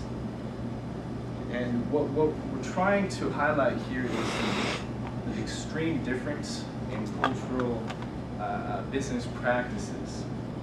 The United States really frowns on gift giving, and bribery is a common word that we use to explain the give and take of material goods. Whereas in Russia, it's what they do. It's part of their business etiquette. It's expected and it's common courtesy. Now, Scott's battle is both an internal and external struggle. Internally, he's dealing with his moral beliefs and his conscience. He finds himself sticking to the common United States business practice where bribery is just absolutely unacceptable, and is having trouble conforming to the Russian elites, the way that they do things. So he is at odds with where he needs to be as a Eastern European division regional leader, and is causing him conflict, obviously, with Vlad. His sense of right and wrong might be slightly skewed here. He, inside himself, he believes what is going on is wrong from a different standpoint. From Vlad's standpoint, it may even be insulting that he doesn't provide some sort of reimbursement, some sort of incentive to continue the business practice. It's just not his way of thinking, which causes some tension. Now, externally, Scott has several different things he has to deal with. He has corporate policy, which dictates absolutely no bribery or any sort of exchange of that manner. Again, it's a U.S. custom. It's also in their international policy. As well as the FCPA laws, he has to abide by those, being a U.S. citizen and dealing with a U.S.-based corporation. The others being, he's got his family to think about. He's got a newborn child coming. He just bought a house. He's got a family he wants to start. He has to be able to support them, and his decisions will really impact his ability to do so. And finally, he's also got to think about all the people that work under him in his division. If he were to, say, not work with Vlad, that will severely impact his division and will likely result in the loss of jobs. Now, from a utilitarian standpoint, we're looking for the greatest good. Utilitarianism, the simplest definition, is the greatest good for the greatest number of people. So, in the first circumstance, we can say Scott does not want to work with Vlad. He refuses to provide him with incentive payments for his services. Vlad's not going to work with him, which means the legacy project will not follow through. They will not get that extra 50% increase, the $200 million contract. Corp's going to be very upset. They're going to likely lay him off. They're going to downsize. They will, hold back and reevaluate the position. That's going to make it hard for Scott to provide for his family. He's got to think about all the people that he has to look out for that are underneath him. But on the plus side, his morals and conscience are intact. Small penance for the overall negative consequences that he causes. Now, on the flip side, if he were to deal with Vlad, provide him the incentives and gifts that are expected, his moral conscience, his beliefs would take a hit. That's the negative. But on the plus side, he would be creating jobs with his position, this decision, if the legacy contract goes through. He would also experience personal success. He would be back on the fast track. He'd be going where he wants to go, hopefully following up Chris and going up to headquarters like they planned. And with success comes money and his ability to provide for his family, his newborn child, and pay for his house. So that leads us to the business side of things. With the business side, bribery is certainly present in this situation, but Scott's view of bribery is skewed a little bit. In this case, Valdez's payments would be more considered as grease money, and what grease money does is simply speeds along the process of things. And one thing that Vlad is in charge of is the building permits. So getting those issued, the faster that can happen, the easier the corporation can move along. And then that brings me to incentive payment. The incentive payment is the payment to Vlad from Chris in the past as well as Bob. And what it does is it motivates Vlad to continue to do his job well as reward him for all that he has done for the corporation, because he has helped the corporation tremendously. That brings me to the gift giving part.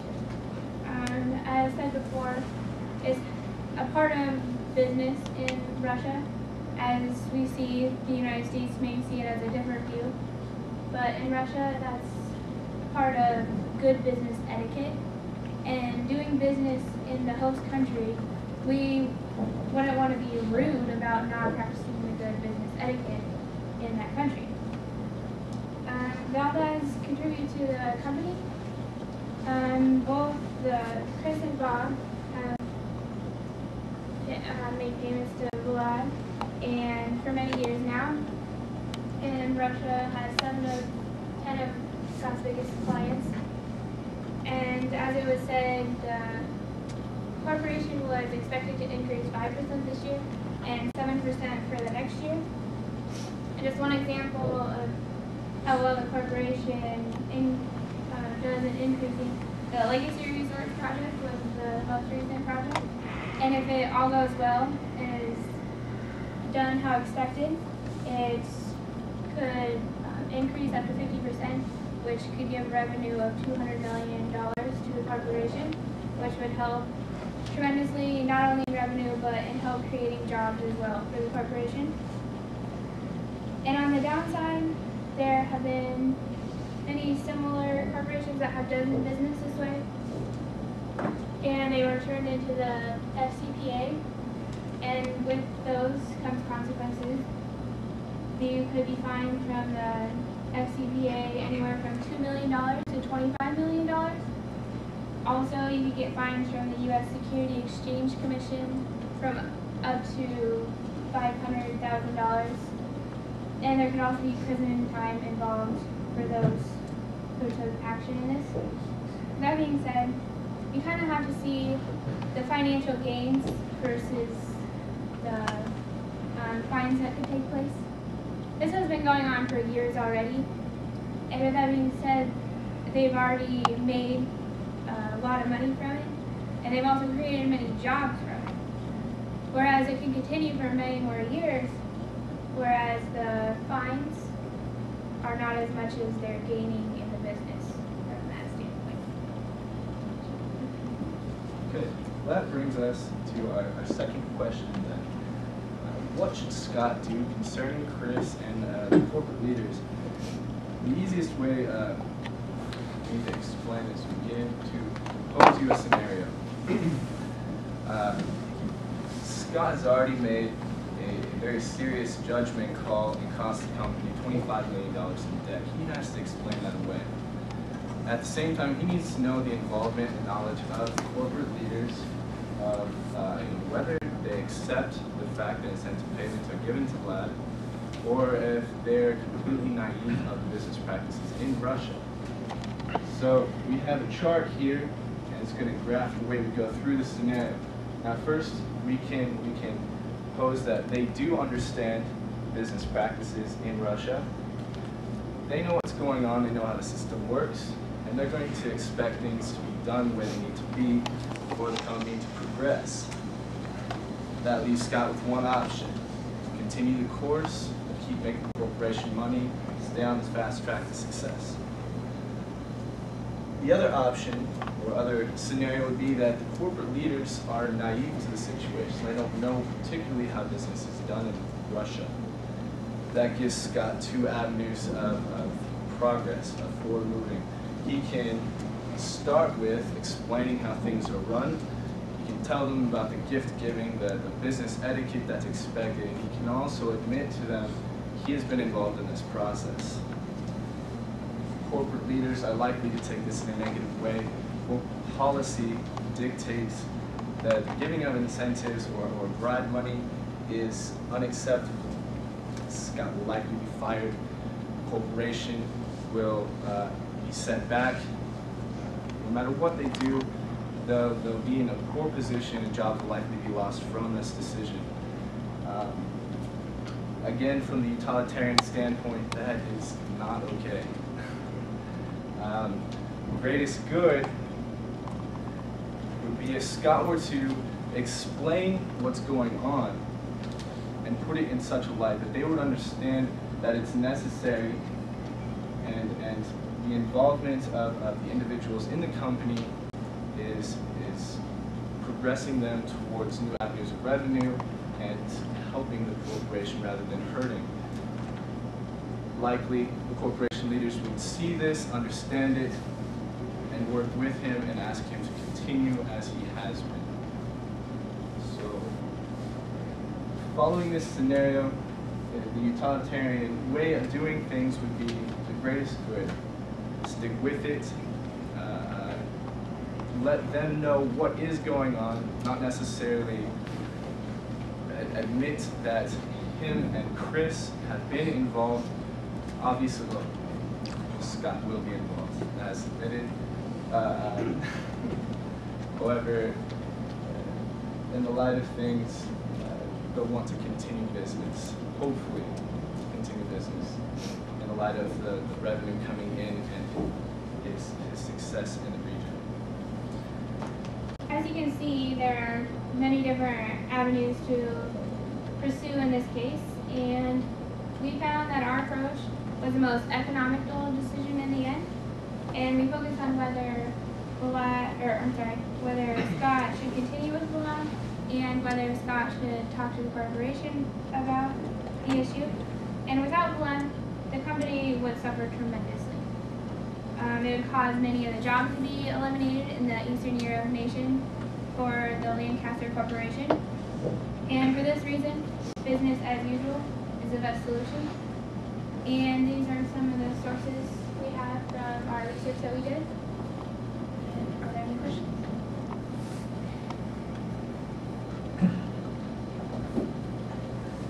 Yeah, you can start your questions. You guys talked about utilitarianism, using that to basically frame up why we should keep the payments going and why good business as usual.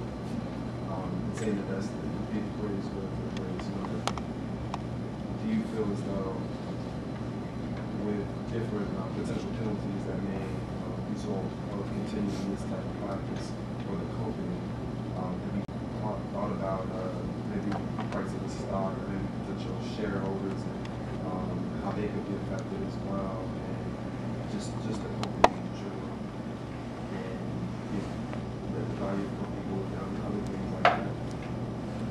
Well, with regard to stockholders, stock share prices, the reputation, if things were to come to light, if there was a proceeding an investigation of the SCPA, the foreseeable changes, I guess in my opinion, would be that they would be negligible, minimal compared to the revenue brought in by the practice. For the most part, as we mentioned, the payments are made as grease money, just smooth things along. We're not altering the behavior necessarily of people paid off, more that we're trying to expedite the process. However, share prices would likely take a hit in the short term from an investigation. Long term, the company would profit and flourish. Does that answer your question? So you mentioned the retailers to help facilitate permits and some of the other paperwork side of things. In the case it mentioned insider information of understanding how much other companies were contributing in a similar fashion. How would you guys handle that kind of situation? That would be insider trading is obviously against the law. His knowledge, perhaps that would be an ethical issue that Scott would have to deal with. He would likely be, I guess, learning it. He wouldn't seek it out, I suppose you would say. Continuing the payments is one thing, but asking for information to willfully cheat the system and very obviously do something against the law, I don't see that being something Scott can handle. And it's something the corporate leaders wouldn't want to continue.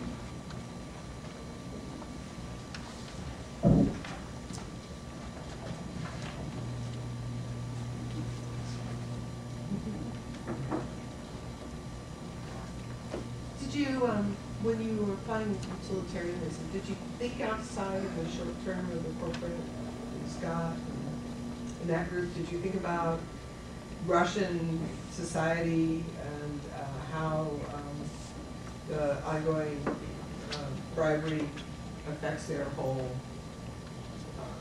their economy, their social climate, and all that kind of stuff? As a long-term projection, bribery, rich getting richer, poor getting poorer. As a whole, it'd be very difficult to affect the overall culture of the country from just the standpoint of one corporation being being that while they do have a large presence there, 7 out of the 10 largest clients it is there, they can move on to other companies who are still practicing the incentive payments and such. It wouldn't change regardless of his decision. He would just be a part of the profit from the culture.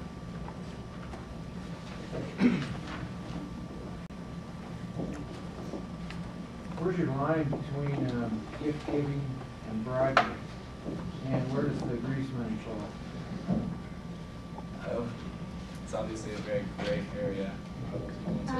The grease money would fall where the lad is like paying to get things done faster in a faster manner, and like the incentive payments are to the lad from like Scott and people in his position to help motivate him to continue what he has done, as well as reward him for what he has done. And so, I don't know. So Yeah. is that the bribery part of it, the incentive Well, package? bribery is more of like you as telling them, here's money to do it better. Whereas like the incentive is saying,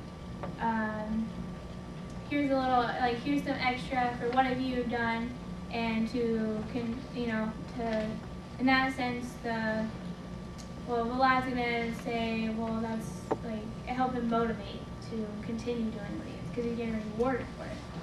Whereas bribery is more saying, well, here's money, so go do that. See that?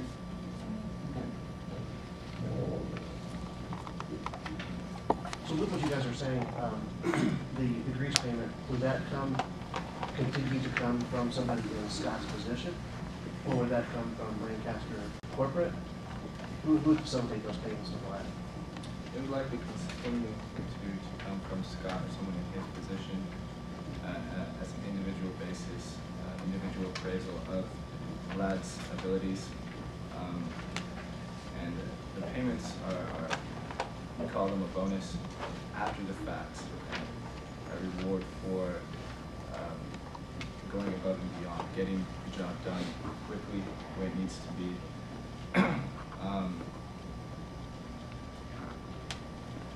Just lost my train of thought, I apologize. I'm sorry.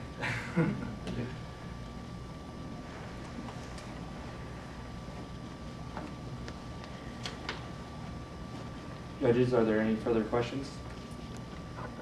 Please help me thank the team from Fort Hays State University. You may now begin your presentation. Hello, everybody. I'd just like to welcome you here first off. My name is Michael Fentress, and we are the Truman State Enactus advising team. I'm a freshman, and I'm also an accounting and marketing major. My name is Drishti Rana. I'm a senior accounting and international business major. My name is Shannon Halligan. I'm a senior international business and German major. My name is Aisha Ra. I'm a senior marketing and international business major. Now today, our plan is to walk you through the solution that we came up with, as well as some of the steps and thought processes in which we took to get there. So if you'll go with us, we want to first just kind of set the stage a little bit, and we're going to talk about the stakeholders in this situation. Now the stakeholders, first off, we're going to start with Scott. Now Scott is the main character. He just got put into the regional manager position. He's our main guy. And then later down we have Chris. And Chris is Scott's supervisor, and he was the regional manager previous to that. Now, we meet Vlad, the second character on our list, through Chris. Scott meets him in a sort of under-the-table payment system, which Scott doesn't necessarily feel great about, but we're going to talk about that in just a little bit. And then we're going to talk about two other stakeholders in this situation, and that is Lancaster Development Corporation and all their employees, as well as the Pinnacle and Legacy Resorts, which are the two major clients in which we get introduced to within the story. So, moving on, we're going to first discuss the current situation, or the situation in which we're in. And we're using the ethics triangle here, and so the ethics triangle has three parts: the opportunity, the pressure, as well as the rationalization of the situation. So first off, starting with the opportunity, Scott is presented with a situation in which he either can cease the payments or continue the payments. Now through this, he feels a lot of pressure, both from Chris, from Vlad, as well as some moral internal conflict that he feels against his moral values. Now both of these, they contradict each other, and he finds a lot of discontent, and he's very upset about the situation. And so he begins to rationalize this situation because it goes against, he doesn't really know which opportunity to take. So he rationalizes it in the way that he chooses his morals over the business practice of things and the customs in Russia. Now, when he does that, he believes that the company should stand on its own and that the work should be, self-sufficient in proving that they're the best company in the area. Now, as you can see, that doesn't really go with all the pressures and opportunities that he's feeling. So hopefully, through this presentation, we'll show you how we can really get out of that. Now, the ethics, I just want to kind of preface our conversation today by saying that we debated this issue quite a bit, and we didn't find any truly and complete ethical solution to the problem. And so in that, we just want to let you know that the process in which we took, we compared two solutions, I guess, or two outcomes, and then we chose the best based off of an ethical solution. And we believe that our final conclusion is the best choice overall for all stakeholders. When we first read the case, we thought that Scott could go two different ways to solve this ethical dilemma. Either he could choose to exit the market and to not have to deal with the under-the-table payment at all, or stay in the market and make some necessary changes to deal with it. So we thought that staying in the market would be better choice based on the stakeholders theory, which states that business should create as much value for stakeholders as possible, align interests of all stakeholders, including customers, suppliers, employees, and shareholders. Here are some of the consequences of exiting the market. Lancaster loses business and profits in Eastern Europe. As you can see in the handout, there's a huge amount of money involved in this market, and exiting the market is not a solution. If Scott chooses to just get out of the market, then he fails to serve the main purpose of the business. He's not making any money, he's losing customers. Also, employees in that region lose jobs, and the result of that, Lancaster loses its reputation. Also, Scott loses a friend and a mentor. Chris, he has supported Scott throughout the process. He's been there for 5 years, and throughout the process, Chris has helped Scott to move above every single time. And Chris suggested him to keep on making the under the table payment, but if he stops doing it, then that relation may be jeopardized. Also, Russian market, nobody, at least Lancaster, does not have any control over it. Corruption, bribery is still a part of it, and then exiting the market does not change that condition at all. So all the stakeholders are in a losing place. So according to the stakeholder theory, there is no gain at all. So we believe that remaining in the market would be a better choice because you would still be continuing the business and you would have time to make changes. Maybe make some arrangement with Vlad, not make under the table payment, do something else, but you would still have time. Jobs remain intact. People will not be out of jobs. Also, Scott has this opportunity to make or fix relationship with Chris and Vlad at the same time, and all the stakeholders benefit. So once we determined that the better of the two evils was to remain in the market, we come to the possibly most important strategic choice that Scott has to make, which is the choice between ceasing payment, which he's kind of got himself into that situation at the present time. He thought he could cease payment and that the market would operate as normal, or he can continue the payment. On top of the stakeholder theory, we'd like to add in utilitarianism to build our framework. This theory states that the greatest amount of good should be done for the greatest amount of people possible. So the actions that you take are justified by the good that's created by those actions. This takes into consideration not only the good of Scott, but the good of the rest of the stakeholders. So the reason that ceasing payment, we believe, is the lesser ethical choice here is because they're going to lose all of the major clients in that industry, as is already happening in the case of Scott. Also, if you'll look in the two inside pages of your handout, you see the comparison between the profits, the difference between them losing and keeping the immediate difference, just with these two contracts, Pinnacle and Legacy, that they have on the table, amounts to around, I think, $127 million for the company and $84,000 for Scott alone in commissions.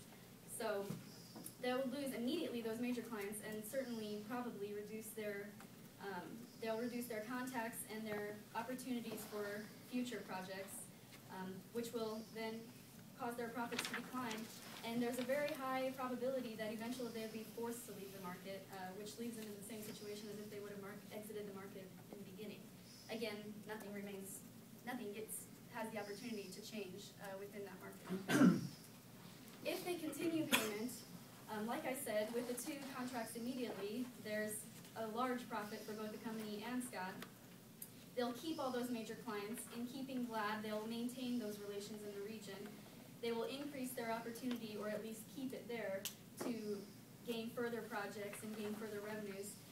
And they will continue the growth. I think it says Scott was expected to grow the region 5% during the first year, and then 7% the next year. Continuing payment is definitely the best way to continue any sort of growth. Now, since we've already established that we will want to remain in the market and also continue payments, how do we go about doing this? Since the case also mentions business as usual. Now, Scott obviously is not really comfortable with doing business as usual, which is on the table payments. So we base our theory on another theory which is a part of utilitarianism, or even the stakeholder theory, which is consequentialism. The right choice is the one that produces the best outcome for everybody, for those stakeholders. Does Scott benefit from this? Does Chris benefit from this? Does Lancaster benefit from this? And does Scott's wife, who's I'm personally attached to, benefit from this because she gets a ring? Business as usual, how will this affect the company? It is obviously putting the company at a risk for immensely negative PR. Once the word gets out that they have been bribing people in regions like Russia and other Eastern European countries, this looks bad on the company. They will probably have lose clients in different parts of the world, since their image in the world would not be upheld in the highest regard. Scott's internal conflict, his moral conflict, which is what got us to this decision, is really important to us at this point, since he does not feel at peace or right to keep bribing people like Vlad or the middlemen in this situation, since he feels that it is unethical and immoral to do such a thing, and that the work should speak for itself. However, the market, this is the main part of the thing, the market still remains unchanged. If Scott leaves the market, if Scott does not continue payments, the market still remains unchanged. They still, it's in fact promoting the competitors, because the competitors will still go ahead and bribe the people, use the middlemen, and use these things to get the contracts in their favor, which is just promoting their businesses on top of ours. So we decided that we can come up with an alternative, which is legitimizing Vlad's middleman commissions.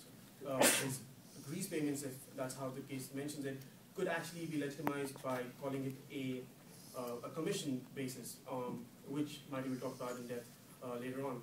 However, what this does is this gives Vlad the incentive to work hard for the company just as he was, but at the same time, this also gives him an advantage over the bribery part of the deal, since all of this money is his hard work, and he would not want to part with his money as much as possible, bribing the authorities. So this is, in a way, we thought a step forward to de-incentivize bribery on his part, which would actually make it a step forward in countries like Russia and cultures like Russia, where bribery is actually a custom and it's expected from everybody to bribe other people.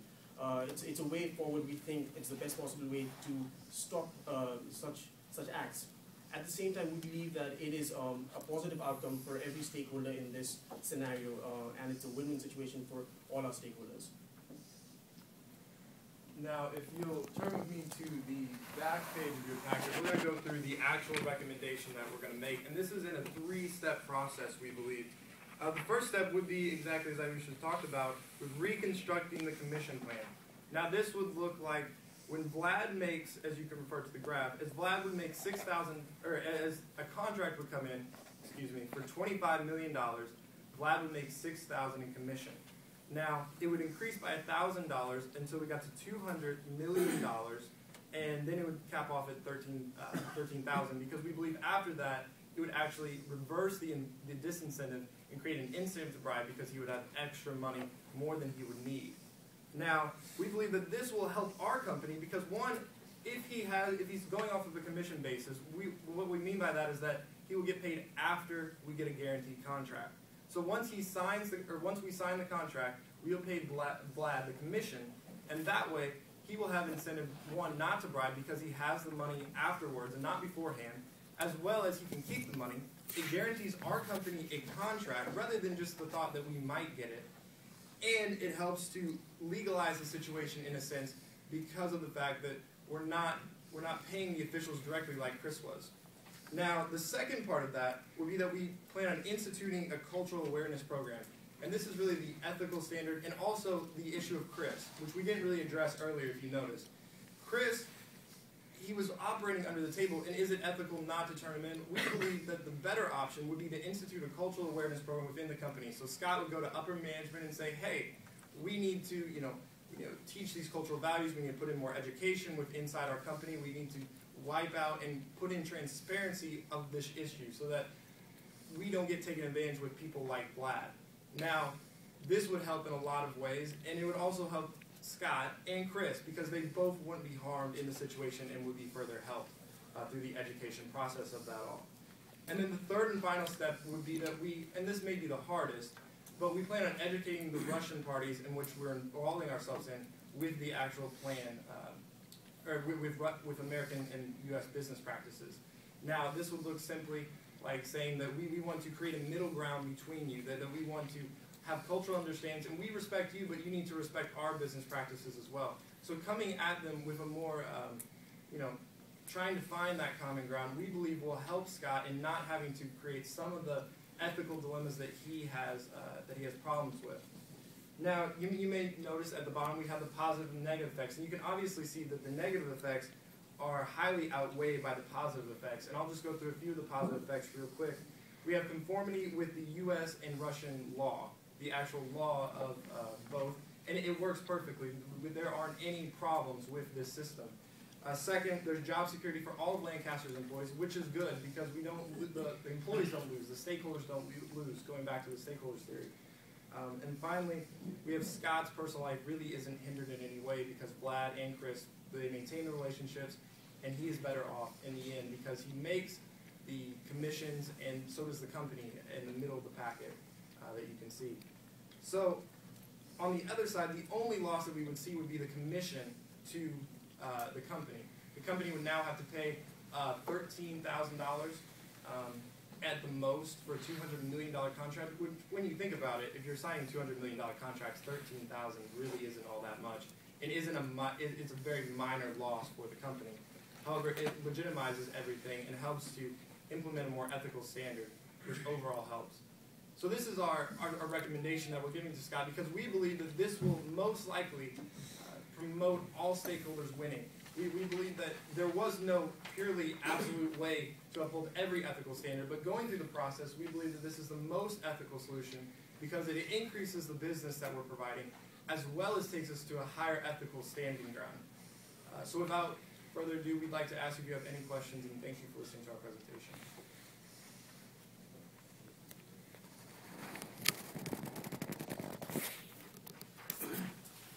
Yes. So, in the numbers you presented, you showed the current contracts that were in place with both scenarios, right? Best case, worst case. Yes, we took that out of the numbers given inside the narrative. Did you guys put into consideration around future projections if they go with a system that allowed for the grease payments versus non-grease payments, and what that would do for future business? We considered the fact that because of the current circumstances, We just wanted to focus on the issue at hand for Scott's problem and make sure that we focus in on that specifically. But no, we didn't take into consideration future, inflation and all those other things that would increase the increase the margins and make for future growth once he starts growing 5 to 7%. But I think it would. Yeah, if I could add to that, I think what we were thinking in terms of keeping in a grease payment, which isn't actually, we did some research and as far as we can tell, it's not actually illegal to do grease payments so long as they're going to be expediting of processes that otherwise would take place, which is kind of what we thought that case implied. However, if you keep it under the table grease payments per se, instead of switching it to this commission base, what you're doing is kind of setting yourself up to be taken advantage of from a company perspective, because who's to say that Vlad or other middlemen won't start getting more greedy, and if they can demand as much from you as they want, you might end up paying more than the $13,000 maximum cap in the end. But this, with the contract, if he's willing to sign it, then you have an absolute limit that you know you will be spending. So you can, that's a lot easier, I think, than the unpredictability of a little higher risk or lower risk than the grease payments would be in the long run. If this is the norm, why would he want to sign this contract? I know I wouldn't. To begin with, he is getting his money nonetheless. That's one of the things. I believe he would want to sign the contract because he also is guaranteed a payment. While the under-the-table payments might not be exactly a guarantee, yes, he demanded, he will foresee it. But at the same time, is it still a guarantee? Would we still want that contract once we know, there's so much bribery or there's so much under-the-table money going into it? But it's sort of a commission that he's getting, which legitimizes himself. And on top of that, I believe he will also see it as a risk-free practice for himself as well. And again, to add to that, I think we're just given kind of a brief sentence about that the company intends to keep their contract with Vlad. I think we kind of perceive that as a not completely legitimate, actually, that he's not a full-blown employee of Lancaster. But if this new contract, we would intend to be in the full sense of the word contract. He would become an employee of Lancaster. And with every business, the benefits are a huge part of it, which he would be included in. Then you could have, the stock, you could have the equity, you could have all of the benefits for his family, and maybe he wouldn't, maybe those would actually be better than the cash that he was getting to take care of his family. And he would have the opportunity to earn more money through the system as the contracts got bigger. He would be able to provide more for his family if he was to take this commission-based system. Have you guys ever thought that maybe he wouldn't want to take that commission-based system? Maybe he's happy with the way, or the company and Vlad are happy with the way things have been going? I would say with the commissions, he's getting more money than he's getting right now. A lot more, I would say. So for now, he would. But if he finds a way to take advantage of the company, then he might not. But for now, he would definitely, because he's being offered more money. And, well, go ahead. I would say because as well as he's also been with the company through 3 regional managers, starting with Bob, then through Chris, and now finally ending with Scott, that he's kind of created a sort of a brand with Lancaster as selling them. And so it would be very difficult for Vlad maybe to go, he could obviously go other places to other companies, but he's kind of got a niche with Lancaster. And if Vlad was to somehow decide that he wouldn't want to stay with us, I believe that there would be other middlemen in which would want to go for the system that would be more ambitious, that would benefit our company more. So does that mean that the position would be if Vlad chose to not go with commission-based fees, then you would terminate business with him and find another option? Yes, as far as middlemen, because I believe there are some people who would value the free market structure over what Russia currently has. Hopefully there is. I guess one viewpoint kind of bouncing off him too is his question is obviously Vlad's not necessarily a government official, and a lot of times your grease payments are to get past that government. So if you go to a behind the contract commission, is there a concern that that money that Vlad was using, some of that was actually going to grease the government officials to where now he doesn't have that access to that money? It might take an impact on your contract signing? I believe, so you're asking, is there a concern that that he will be disincentivized to take the contract since now he won't have the money? Well, if he doesn't have the money up front to help, to pay obviously he's not a government official, and that's where most of the money goes to, the government official to get things passed. Yes. Is that take that into account? Maybe that's kind of bouncing off what this question a little bit. We did take that into account, and again, he's getting the same amount, if not more money, while he is getting it after the fact. If he is absolutely determined to use that money to pay officials, which obviously the whole point of this is to disincentivize him to do so, he would have to front the money for the first contract, and then hopefully he would be smart enough to keep money to pay the next forward, to pay those officials next time. However, we thought also that this incentive, not paying him until afterward, maybe, again, if he's acting in self-interest and wanting to keep all of that money, maybe he'll then be more enticed to be creative and think of other ways to maybe not use money, but somehow still work with those government officials. And if that catches on, then hopefully, other people acting in their self-interest will want to keep their grease payments or commissions, and adapt his tactics of using other ways to get past the government officials. For ethical reasons, you guys are willing to pay Bob the commission. If he's indicating to you guys that he is still paying those officials for ethical reasons, would you stop the commission for Bob? This is one way of looking at things because this is still unethical. However, at the same time, if we choose not to go ahead with the payments, then a lot of people lose jobs. Is that ethical? Then Lancaster loses a lot of business and promotes their competitors who actually will be doing the same practices. Is that also ethical? By staying in the market, at least we have an opportunity to maybe go ahead and curb these present situations. By leaving the market, we have no choice but we just leave the way the things are. But by staying in the market, at least we have an opportunity to maybe change things. So presently, that's the way we're looking at it. But in every Stop. Please help me thank the team from Truman State University. Yeah, walk in the refrigerator.